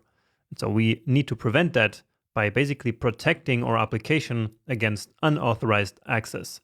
And so remember from the very beginning that that is the third part of a typical login flow in front-end applications. And so let's implement that in the next video. And now the third part of the authentication flow is to protect the application against unauthorized access. So basically what we want to do is to redirect the user back to the home page whenever they reach one of the routes that they should not reach when they are not logged in. So basically this URL or this one or this one, and really the entire application should not be accessible to people that are not logged in. Now in this case here, the application doesn't even work when the user is not logged in, but there might be other applications that are different, that maybe just display some secret information which should not be accessible. And so let's now implement that functionality, so that protecting of our routes. Now we could add some functionality, of course, to every single component that is rendered here as a product of changing the route, but that would be a bit too much work. So we would have to have the exact same redirecting code in all of these components, and that doesn't make a lot of sense. So instead, what's a common practice is to create a specialized component which will handle this redirecting and then wrap the entire application in that component. So let's do that as a page right here. And let's call it protected route.jsx. So our snippet here again, because again, this is just a component, and here it will receive the children, because remember how I said that we will wrap the entire application into this component. So it will receive basically as children all the application. And so all this does then is to return that. So we can actually just do this. So it shouldn't add any JSX to the children. All it will do is to return them, and in case if the user is not allowed to redirect away from the application. So first of all, then this component needs to know whether the user is authenticated or not. Authenticated. So use auth for that. And then, of course, we're also going to need the navigate function from React Router. And so actually we should not call the navigate function from the top level code. So that's basically an effect. And so effects belong in useEffect. Okay. And then let's say if the user is not authenticated, then just navigate to the home page. And that's it. And we want to run this code whenever the is authenticated changes. And then we also need to include the navigate function itself. And this is actually it. This is all we have to do in this component. And so now we need to wrap our application inside of this. Now there are two places where we could do that. And the first one is here in the app layout. So basically our entire application is rendered right here. And so we could wrap all this into the protected route like this. So the one we just created. However, I think it's a lot more explicit to actually do this right here in the application. So in app.jsx, where we actually define all our routes. So doing it right here. So where do you think we should do this? Maybe in each of the routes individually? Well, again, not really, but instead, as we just said earlier, our entire application is actually in the app layout. And so we can very easily wrap that app layout into the protected route right here. Because remember that this simply needs to be an element. It doesn't matter how complex it is. And so let's include protected route here. And that's not what I wanted.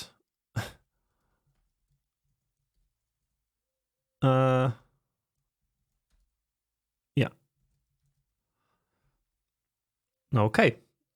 So in case that we are going to any of the URLs in the application, so that's app/cities or /cities/id or /countries or app/form.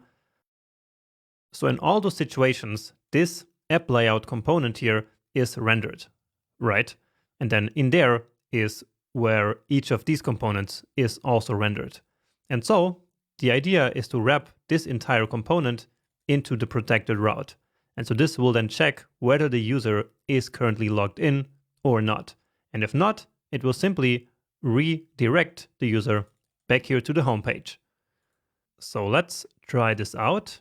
And if we reload this page here now, then it should already be working. So let's see. And actually, that doesn't work. So let's go back to our protected route here, and let's try to understand what actually happens. So first, let's see what the problem is.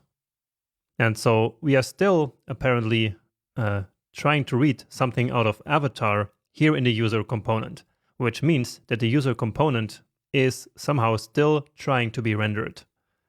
So let's use our understanding of the useEffect hook in order to solve this bug. So remember how our effect is actually only executed after the component has already been rendered. And so that is actually the key to understanding why this happens. So our component will actually initially render the children, which does of course include the user. And so then, of course, everything that the user is trying to read from the user object does not exist. So that's why we get this error. So right after that is when the navigation happens. But in that split second, we are still trying to attempt, so we are still rendering the user component. And so again, that then gives us that error because again, this effect is only executed after the render has already happened. And so here we should now return conditionally. So we can say if is authenticated, we can actually return the children, but if not, then let's just return null. And so this should then solve it. So basically, in case that we are not authenticated, then here in place of the app layout, null will be rendered, which is not a problem because we don't want to render the application here anyway. So let's retry. Let's log in. And if we reload now, then of course the user will not be authenticated in the beginning as we go to this URL. And so you see that we get immediately redirected here. And of course, the same happens if we just try to go to the app like this. So as I hit enter now, then again, immediately we get redirected here. Great. So now it works. And I just want to draw your attention to the fact that here sometimes the background image does not show up. Now, in this case, it actually did show up, but somehow it doesn't sometimes. And so that's happening because here we are trying to read the background image from /app, which is not where it exists. So it is actually in the root folder. So let's come here to the CSS module where we are using that background image. And so here we are missing the /. And so now that works. And now that is not going to happen ever again. So not sure how I triggered that, but I think it was this. And yeah, now that works. Nice. And so our authentication is now actually completely implemented. So we completed the 3 steps of the authentication, even though it's a bit of a fake authentication, but that's not really important. Now we are going to come back to this application here in the next section one more time, but I want already to fix this ugly title that we still have here. So it's still this fake title. And so let's come here to our index.html file and let's change that. So I don't know why I didn't change that earlier. So that's world wise. And then here, let's just use some divider like this. Keep track of your adventures. So that looks a little bit nicer indeed. And now we just need to change the fav icon there. So that's probably right here. Yeah, it's this logo.png, I think. Actually, it's this icon.png. So icon.png. And so then here it's also an image.png. And nice. So that's looking a lot more professional already. Now, okay, and with this, we actually finish this section. But again, we are actually coming back to this project in the next section again. But the features are actually all implemented now. So our application is feature complete. And yeah, it was a long journey, but I hope it was worth it. And I hope that you really enjoyed building this project together over all of these lectures. So I think you can be really proud for having this project now, and hopefully you feel the same. Let's now practice the Context API in this final challenge. And we are back here to our React quiz. So the challenge here is to create an advanced state management system with the useReducer hook and the Context API. So basically, I want you to imagine that you are working on this application like in some company, and then you have been tasked by your project manager to refactor this whole application here using the Context API together with the reducer that we already had in this application. And so your tasks are first to duplicate the source folder that we already had before to create this source no context folder. So basically containing all our previous code so that you don't overwrite that. Of course, you can also use Git for this if you prefer, but here I just want to keep it simple. Then next up, you should probably review how data flows through this application right now and what kind of props we have to pass. So by doing that, you can then maybe identify a small prop drilling problem, which again is quite small, but we will still try to kind of fix it in a next step using the context API. So in order to do that, create a new quiz context, and you can place it into a quiz context.js file like we have been doing before. So basically, here in this folder, you can create quiz contexts, and so there you will then have your context and also the reducer that we created earlier. And so with this, you will create that advanced state management system that we have also created in our WorldWise application earlier. And then also in the same file, just like before, you create a custom provider component like this in order to provide all the state that you need to the application. And then you can just create a custom hook so that all the components in the application can consume that state from the context. So then, of course, use that hook all over the application so that you can then delete all the unnecessary props. Now, what's very, very important to note here is that actually you are going to need some state right in the app component. So this state will then no longer live here, of course, but you will need that state immediately in this application. And so what that means is that this app component itself here will already need to be inside the context itself. So remember how earlier I showed you that here inside the app component, we couldn't use the custom hook, which consumes the data from the context. And so that was because we only provided the context right here. So to the code that is in here, but then we could not use that here in this app component itself. So the solution for that will be to actually include the context inside index.js. So that's the tricky part. And here I actually already have the solution, which is not what I wanted to show you yet, but maybe it's actually a good idea. So again, what you will need to do is to provide that entire context to the app itself, so that then you can use it in there. Okay, and so that's what I need you to do in this challenge. Now, I will actually not write all the code here in this video because that's just gonna take too long, but I will quickly walk you through the changes that I made. So this is gonna be a great challenge for you to practice now really working on your own on an already existing application and to significantly refactor the code base. So please take all the time that you need and then go ahead and watch my solution. So, welcome back. Hopefully that was not a big problem, but let's now see how I did it. So again, I'm not going to write the code here. I will just show you. So here we have the quiz context.js, which contains all the initial state, all the reducer, and then of course that quiz provider component that I mentioned earlier. And so here is then all the logic that was before inside app.js, which we now placed here in this custom provider.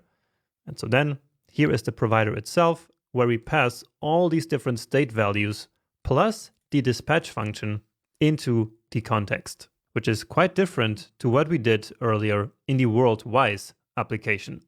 So remember how there we didn't pass the dispatch function, but really just the event handler functions.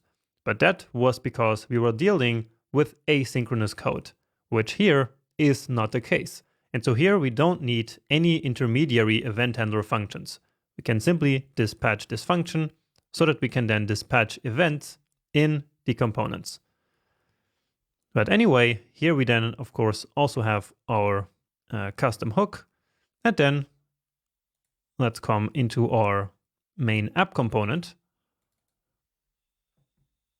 So then here, this component is really nice and clean now.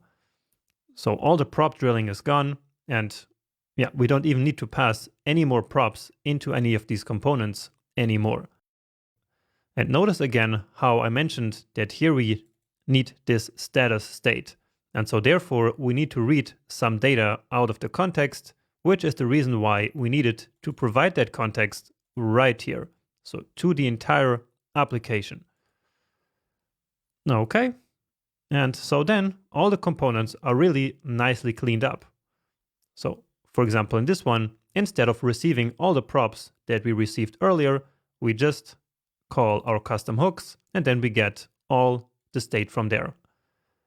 Now maybe you run into one small problem here in this question.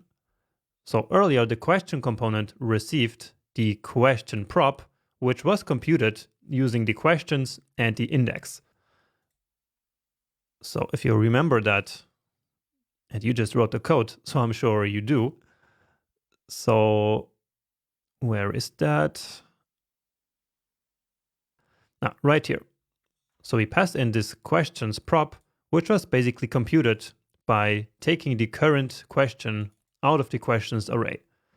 Now here, since we no longer pass props, we need both the questions and the index so that we can then compute the question right here. All right. And maybe here in the options, if you just deleted all the props, then you might have run into a problem because this component here actually is the only one, I believe, that still needs a prop.